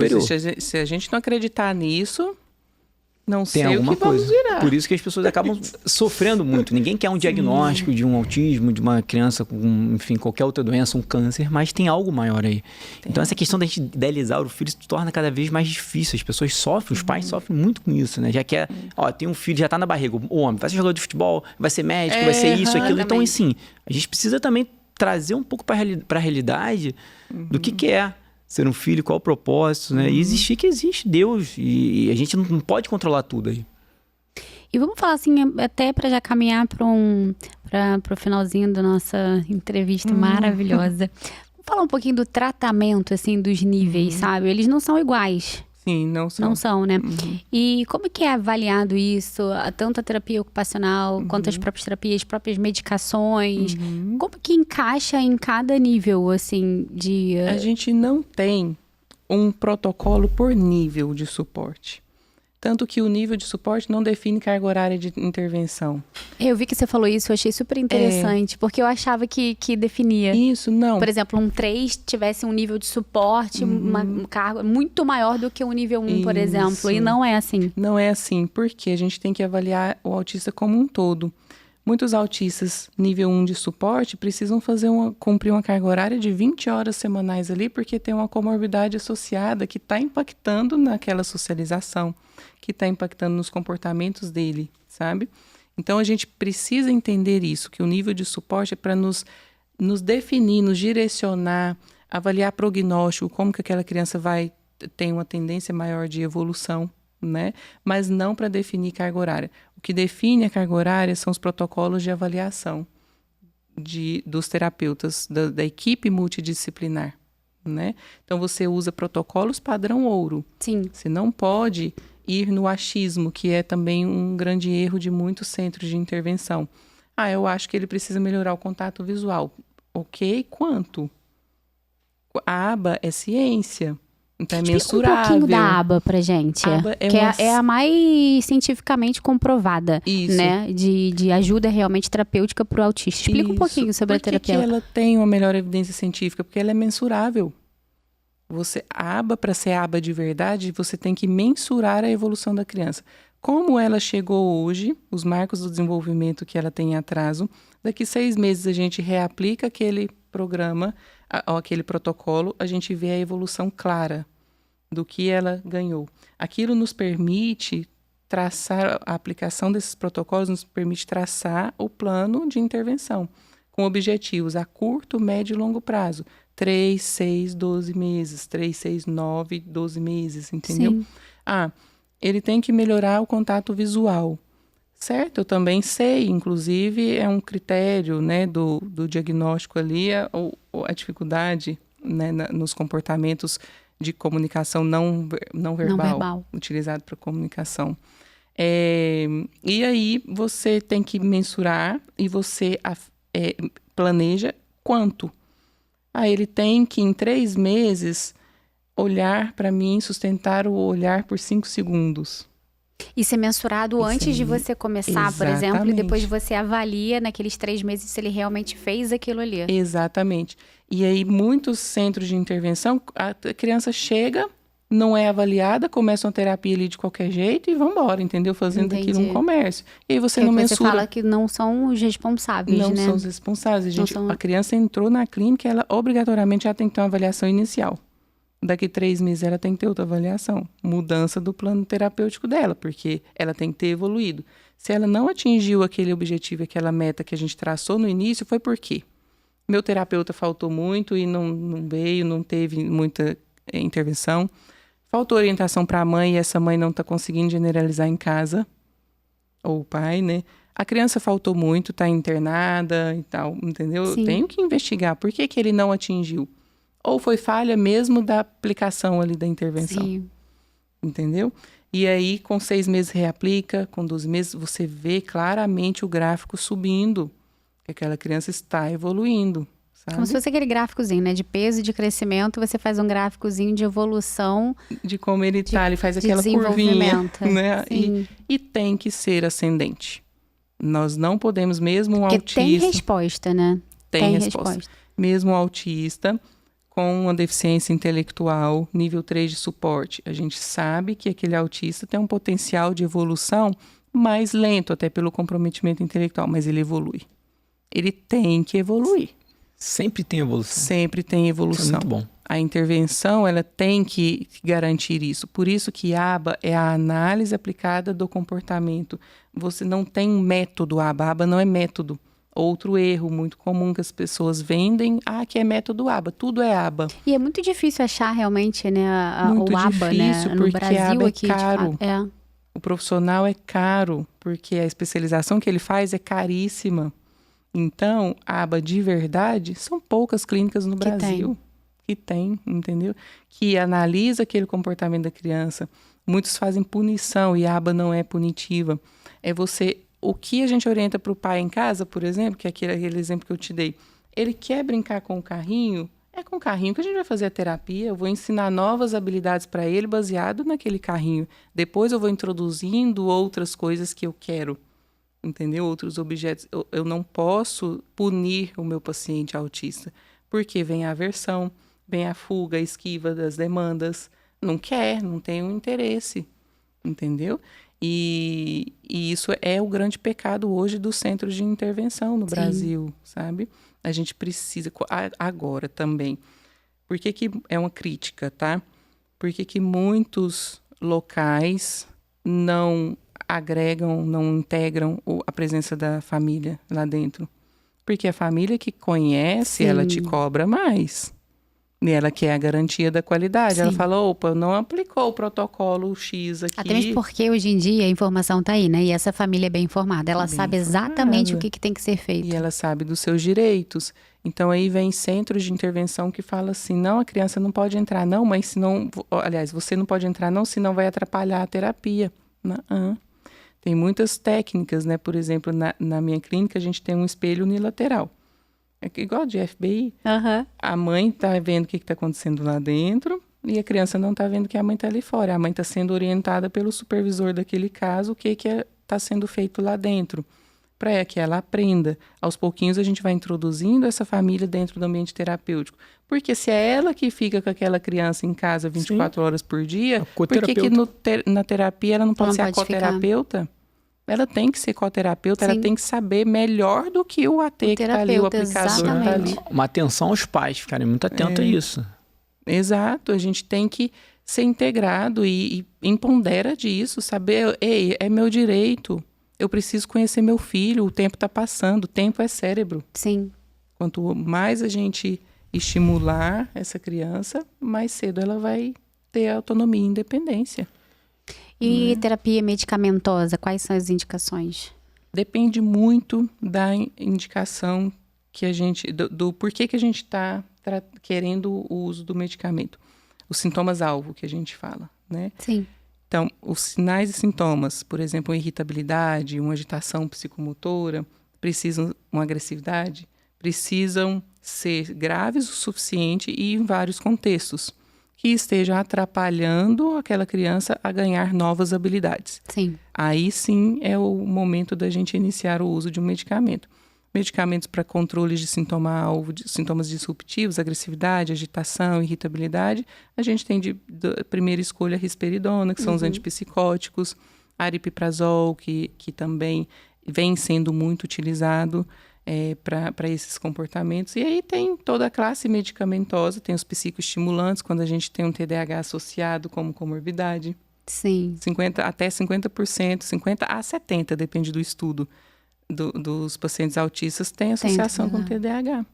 Então, muitas crianças precisam realmente dos psicoestimulantes para ajudar, que também ajudam até um pouco no controle da ansiedade, né? Tem canabidiol, que vem aí com vários estudos mostrando realmente uma eficácia. Sim. Não temos um estudo a longo prazo, né, de uso a longo prazo, mas até hoje demonstrando muita segurança e eficácia, tolerabilidade, né? Sim. Toleram muito bem, poucos efeitos colaterais, reduz a ansiedade, melhora a insônia, até seletividade alimentar. Sim. Né? É que tem muito receptor, né? No nosso No organismo inteiro, né? Então, e o amplo. organismo inteiro, exato. Nós estamos falando de tratamento, mas eu queria voltar um pouquinho, que a gente não pode passar a relação da tela. Ah, verdade. Hoje, eu acho que assim, isso é muito importante Muito a gente importante. falar sobre tela hoje. Verdade. Não existe o autismo virtual. Esse é o primeiro ponto.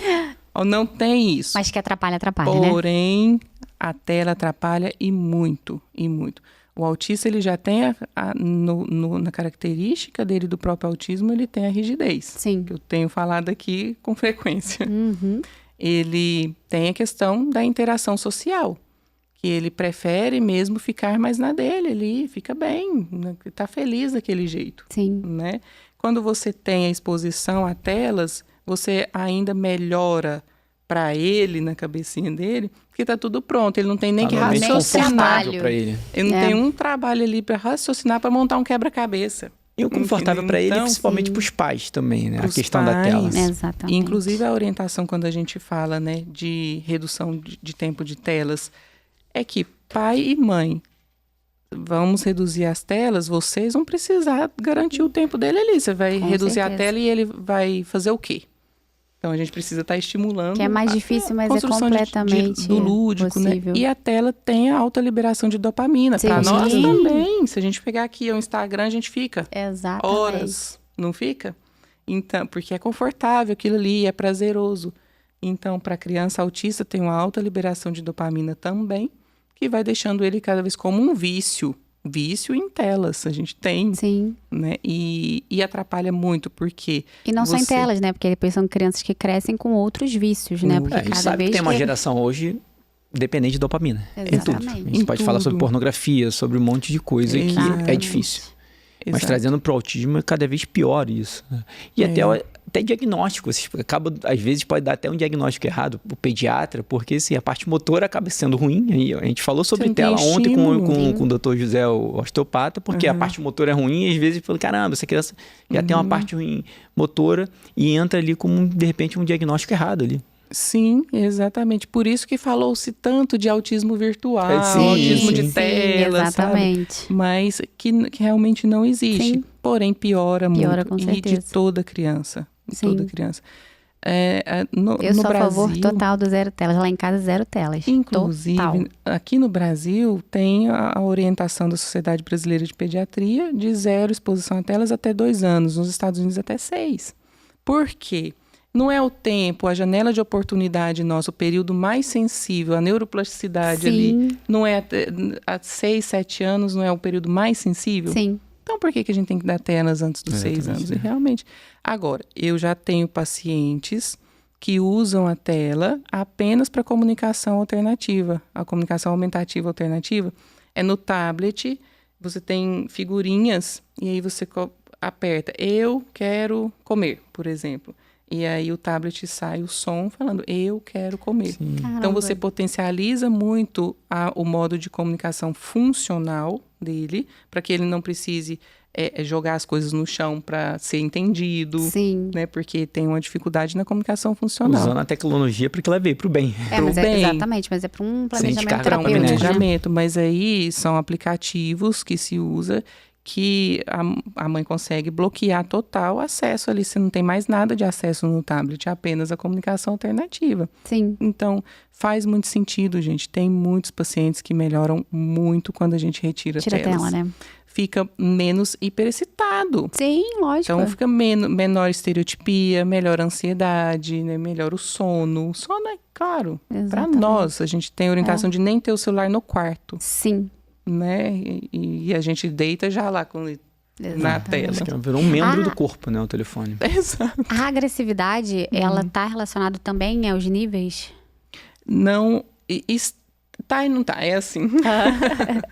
Não faz parte do critério para a gente definir o nível. O nível mesmo, ele tem que ser classificado baseado nos déficits da comunicação e interação social e nos padrões restritos e repetitivos de comportamento. Tá. É importante a gente alertar que a agressividade não é um critério diagnóstico de TEA. Sim. Muita gente, assim como o atraso de fala.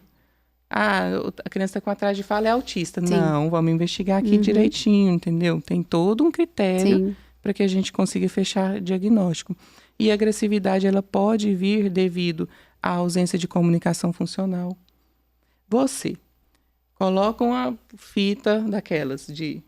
Silver tape. Silver tape na boca e fica tentando falar. Se botar na fita dela, ela se joga pela janela. Não consegue parar de falar. Não tá me entendendo, não. Não faça isso. Tira comigo. Não deixar de falar, não. E é isso. Eu sempre uso esse exemplo porque a criança que não comunica de maneira funcional, ele não é entendido, ele é mais irritado. Exatamente. Então vem a agressividade como forma de comunicação. Sim. Até o próprio choro, né? O choro, às vezes numa idade mais maiorzinha ali, tipo 10, 12 anos, aquela criança chora por qualquer coisa.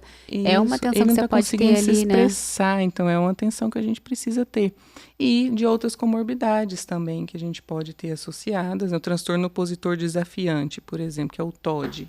Sim. Antes falava transtorno opositor desafiador, né? É uma pessoa que tem uma característica mais impulsiva, que pode apresentar uma agressividade também.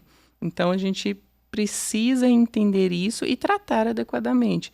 Muitas das vezes, é a comorbidade daquele autista que está atrapalhando ele mais do que o próprio diagnóstico de TEA, entendeu? Tem algumas associações assim, de doenças endocrinológicas, hipotiroidismo, sei lá, algumas doenças que você consegue vir mais associado ou não? É mais ansiedade, os distúrbios mais neuropsíquicos?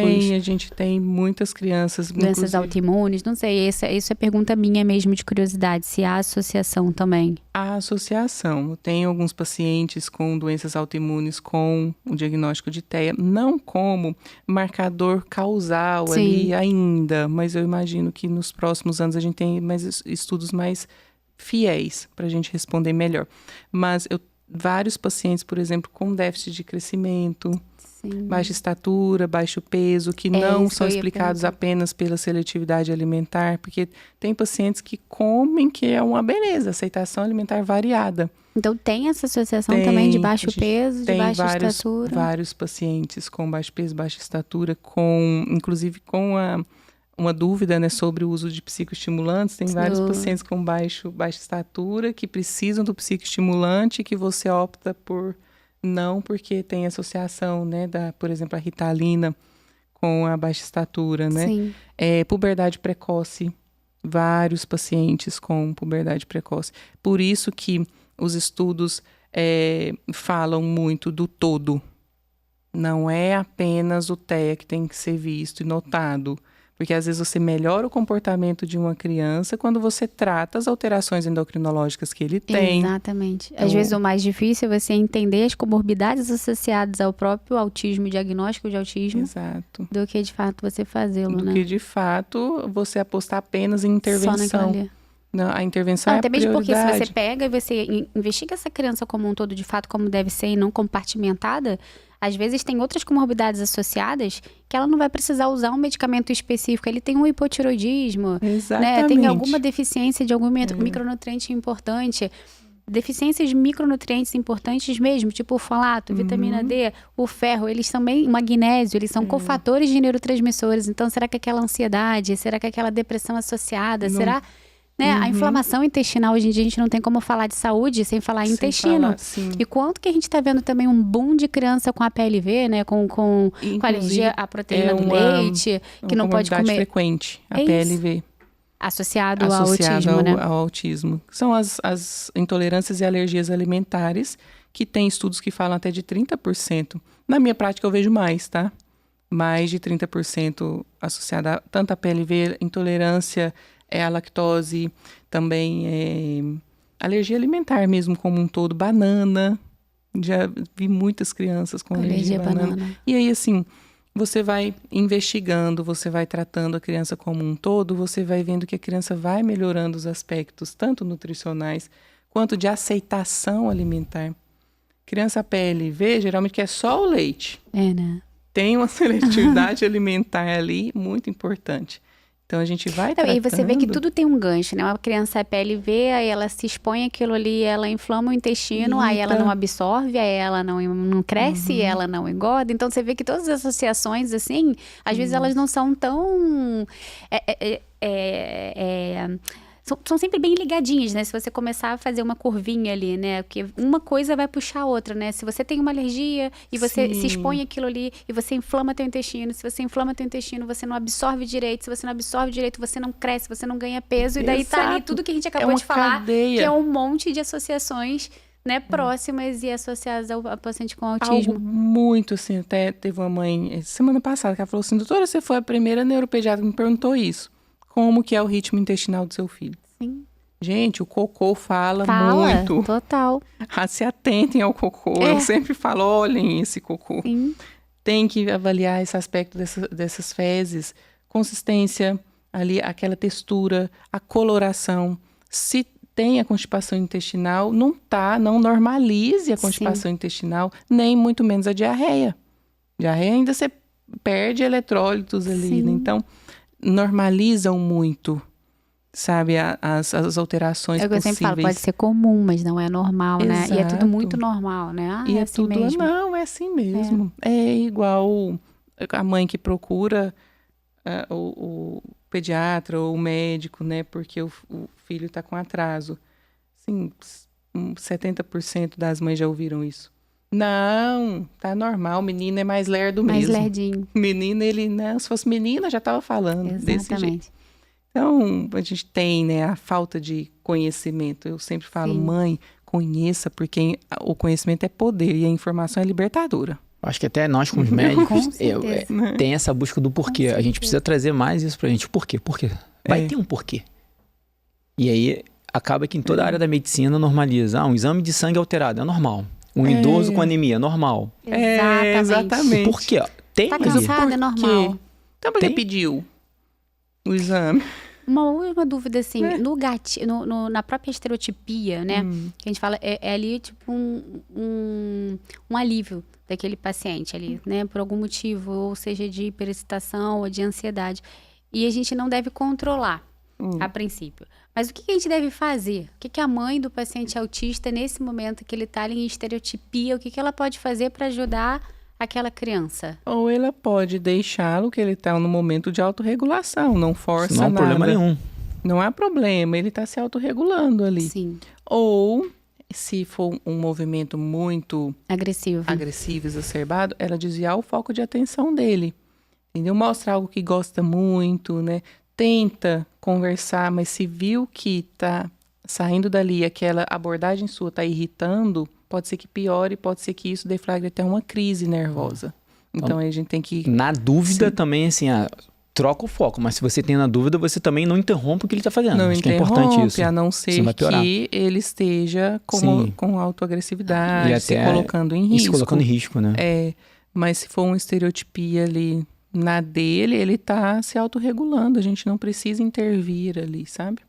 Sim. Maravilha. Eu queria algo muito legal que aconteceu aqui. Todos que nós entrevistamos, todos falaram de Deus e propósito. Todos vocês. E assim, todos os três que nós entrevistamos aqui são autorreferências. E tudo tem um propósito. Tudo. Você começou falando sobre propósito. E esse teu propósito, o que é o teu verdadeiro propósito? Quem é a Angélica? Fala pra gente um pouquinho agora. Eu contei um pouco da minha história, né, pessoal. E o meu propósito é assim, o que eu vivo e respiro diariamente, que eu acordo e durmo pensando, é em qualidade de vida para as famílias e para o autista. Porque eu sei que pode. É mais um olho brilhando aqui na frente. Eu sei que aquela família, mesmo aquele autista com deficiência intelectual nível 3 de suporte, eu sei que ele é capaz de evoluir, entendeu? Eu sei que aquela família pode ter uma qualidade de vida, ela pode colocar uma roupa e ir para a academia no horário que ele está na terapia e ela se ver como pessoa. Ela pode dedicar um dia da semana para sair com o marido, construir uma rede de apoio. Tem muitas famílias que não têm rede de apoio, mas construa a sua própria rede de apoio, que muitas vezes não vai ser na família. Vai ser amigo, dá um Vale Night pros pais, amigão. Exato. Aí, ó, padrinho, funciona Vamos padrinho revezar também. com as crianças aqui e tal. Eu tenho até um grupo no Telegram que eu abro todo sábado para elas falarem. E fala. E aí eu coloco alguma psicóloga lá para fazer uma dinâmica e tal. Que legal. É muito bom, gente, porque você dá voz para elas e elas sentem ouvidas, acolhidas. Mãe e pai de um autista, a gente só precisa de acolhimento, ele não precisa de julgamento, ele não precisa de você falar o que ele tem que fazer. Ele já tem a equipe dele ali, ele vai confiar naquela equipe, não precisa ficar, entendeu? Enchendo a cabeça dele, também. não. Vida normal. Vida normal. Não tem que ter pena deles. Você não tem que ter pena, você tem que acolher e proporcionar melhor qualidade de vida. Esse é meu propósito, porque eu sei que vale, né? Eu sempre falo para as mães assim, gente, o nosso cérebro, ele é um supercomputador, que a gente programa ele, que ele vai seguir exatamente o que a gente programou. Isso é a neuroplasticidade. Sim. Neurônios disparam juntos, conectam juntos e vem o potencial de aprendizado de uma nova habilidade, né? Então, o que você fala, diz sobre você mesmo, já vem o autoconhecimento de novo, o autocuidado, o seu cérebro vai acreditar ali. Então, quanto mais você diz sobre si mesmo, mais o cérebro vai acreditar. Então, o que você diz molda o seu cérebro, que molda as suas crenças, que direciona seu comportamento, que cria seus sentimentos, as suas experiências, que cria você em sua totalidade. Isso você tem que levar para a vida. Eu falo para os pais isso direto. O seu cérebro não tem escolha. Ele vai criar o que você der para ele de instrução. Mas adivinha quem tem? Você. Sim. Você pai, você mãe de uma criança autista, você pode reprogramar o seu cérebro e ter uma qualidade de vida com aquele filho autista. E a gente está falando sobre fisiologia. Você consegue, qualquer idade, fazer uma neuroplasticidade. Ou seja, montar um novo caminho. Monta um caminho mais leve, gente. Mais leve. O diagnóstico de autismo, ele é muito complexo. É um espectro. Sim. A gente transtorno do espectro, tantas particularidades que a gente tem, tantas nuances que a gente tem que avaliar, olha de tanto de coisa que a gente falou, tantas comorbidades. Exatamente. A gente não precisa carregar esse diagnóstico como algo complexo também. Deixa a complexidade dele para as intervenções, para o planejamento terapêutico. Sim. Vamos carregar ele de maneira mais leve. Só assim essas famílias conseguem melhor qualidade de vida. Só assim, tendo melhor qualidade de vida, que essa criança vai evoluir melhor. E pais, se cuidem, mães, se cuidem. Se cuidem. Busca. Uma coisa super interessante aqui nas últimas gravações que a gente fez aqui, né? Todos vocês, né? Que propósito, assim, eu consigo ver o amor no olhar, sabe? E isso faz muita diferença. Né? Você enxergar realmente aquela pessoa, aquela família, aquela criança que está na tua frente, né? Ela realmente precisa de você, né? Uma alminha, uma alma humana, seja ela pequena ou grande. E eu vi isso em todos vocês, cara. O propósito e a felicidade de fazer uma medicina bem feita, sabe? O resgate da medicina. Exatamente. É isso, é o resgate da medicina. Tem que ter esse olhar, tem que ter. sabe? Ontem mesmo eu falei isso. A gente, na faculdade, a gente aprende a ter distância com o paciente, a não se envolver com o paciente. E assim, é impossível você não se envolver com o paciente Sim. É impossível você não ter aquela dor pra você. A dor do próximo tem que ser a tua dor. Né, para você de fato entender, sabe? Obviamente, medicina não é um sacerdócio, não é isso que a gente quer passar, mas a gente tem que ter, sim, esse olhar humano para ele também. E hoje em dia é o que falta muito, o que eu vejo que falta absurdamente. E o que eu vi em vocês todos até agora, sabe? Isso me deixou, nossa, bem contente mesmo, porque a gente consegue sentir, né? É realmente, de fato, o propósito e a veracidade de todo o seu trabalho, por exemplo. Parabéns e a vida espiritual mesmo, também. Obrigada, Passar para essa família a importância da vida espiritual. Isso ajuda muito. Sim. A gente tem uma cartilha, eu posso até divulgar depois, que ela tá fora para atualização de figurinha, essas coisas, de como levar o autista para a igreja. Ai, que legal! Porque muitos têm uma hipersensibilidade auditiva, né? Então, eles não toleram ambiente cheio com muito barulho na hora das músicas, né?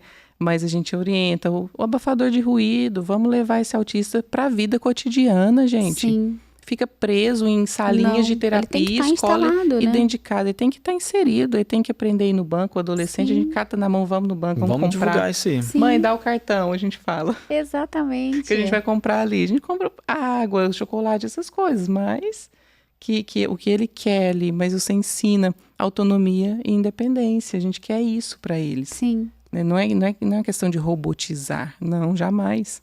Gente, fiquei encantadíssima com você. Se deixar, a gente vai ficar aqui até amanhã. Exatamente, cara, que papo gostoso, gente. E que leveza, né? Você trazer um assunto que realmente Mas a voz já ajuda, muito, né? Essa voz, todo mundo que mexe com pediatria tem essa voz. Assim, na faculdade não é, porque eu não aprendi na faculdade, né? Provavelmente na residência. Essa voz, assim...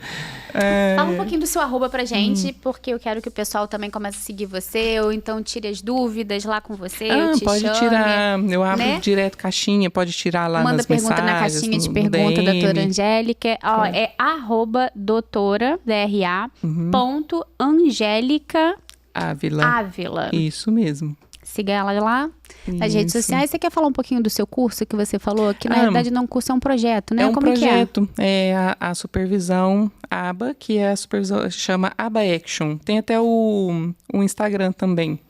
Tem o Instagram da ABA Action. ABA Action, @ABA Action, tudo junto também. Então, pessoal, @ABA Action. Isso. Pode também ver através do meu lá, vai estar definido também. Sim. É uma equipe de analistas do comportamento que faz a supervisão tanto de profissionais quanto de pais, coterapeutas, quanto aplicadores. Uma mãe, por exemplo, da Bahia tem uma babá e a babá falou, eu quero entender, eu quero ser supervisionada. Caramba, que legal. Então, a babá que está sendo supervisionada junto da mãe. Mas é tipo uma comunidade? Como que é? É um suporte? É um suporte. Você contrata a supervisão e paga por sessão. Entendi. Entendeu? Sessão semanal. Entendi. Idealmente semanal, né? É onde a gente faz a supervisão da mãe ou do aplicador ali, da família. Tem avós fazendo. Que legal. Às vezes a criança fica o dia todo com a avó, né? E aí ela aplica a meta e o objetivo a curto prazo que a gente traça a partir da nossa avaliação. E evolui muito. Caramba, que legal. Extremamente bom, sabe? E de um custo reduzido, né? Não chega a um custo de ambiente terapêutico porque não tem todos os custos, né? De ter um ambiente clínico, entendeu? Sim. Então, é viável para as famílias que moram fora, moram longe. A gente tem conseguido atingir várias famílias aí com um baixo custo para a gente dar qualidade de vida para esse pessoal. Esse tratamento assim para todo mundo, né? Exatamente. Que seria realmente o sonho, né? Exatamente. Maravilha. E aí, lá dentro da ABA Action, a gente tem o treinamento de pais, o treinamento de ATs, que são os aplicadores. Tem cursos online lá também. Ou seja, muita gente para se formar. Você tem que dar aula. É sensacional. Tem que arranjar um tempinho aí na sua agenda. Tem, menina, mas tá corrido. Nossa. Essa formação aí tem que vir sua. É muita sabedoria, né? É muita prática, né? E tanta gente precisando, assim, de formação mesmo, de né? Formação. Tem até no treinamento de pais e profissionais, o primeiro módulo meu é empatia. Porque para mim é prioridade. Se você é um terapeuta e não tem empatia, não vai nesse ramo, não. Troca vai fazer outra coisa. Vai fazer outra coisa que você não vai ter sucesso, vai dar não. certo. Porque dinheiro não vai vir. Entendeu? Mas a gente sabe. Com certeza. E fazer por fazer, é verdade. vai fazer mais mal do que bem. Então, a empatia, para mim, é prioridade. Mais uma vez, obrigado pelo seu propósito, do Thiago. Obrigada, essa gente. equipe de vocês aí que vocês fazem é surreal. Agradecer mesmo. Se deixar, eu acho que não acaba nunca, né? Muito obrigada Muito mesmo, obrigada, viu, Angélica, gente. pela sua presença aqui. Foi gratificante. Nossa, com certeza vai ajudar ainda mais muitas pessoas que vão vir esse teu podcast, com certeza, né? Porque foi muita informação muito útil, né? Acho que a gente falou bastante. Bastante, Muita foi coisa. muito 2 bom. horas. Vamos aos avisos Vamos paroquiais. aos avisos paroquiais. Vamos lá. Aqui, ó. A nossa loja Ânima, nós temos o livro de orações, tá na loja e no site. O terço e o anjo da paz, exclusivo aqui do santuário. Também vende na loja e no site. Só não vamos esquecer, olha só, de fazer lá no YouTube, né? Assina, curte, compartilha, comenta, tá bom? Porque isso começa a chegar a muito mais gente no nosso podcast. Também vamos seguir as redes sociais da Ânima, tanto no Instagram, no Deezer, no Amazon Prime. A importância disso tudo que a gente Spotify. fala é que isso cresça e essa informação pode chegar a mais pessoas do Brasil e o mundo Exato. inteiro. Então, assim, quando a gente pede isso é para aumentar a audiência e que chegue a informação. Exatamente. Isso, Se esse é o inscrevam intuito. no nosso canal do YouTube. Combinado? Curtem isso. lá. Muito Então, obrigada, é isso, gente. gente. Obrigada. Prazer é todo nosso. Prazer. E tchau, tchau. Até a próxima. Tchau, até a próxima.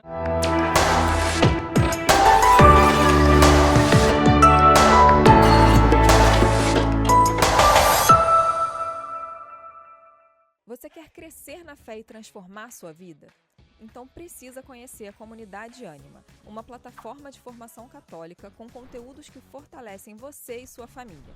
Tem acesso a aulas exclusivas, resumos em PDF e encontros ao vivo com Kênia e Bertaldo. Fortaleça sua fé, transforme sua vida. Inscreva-se agora, comunidadeanima.com.br.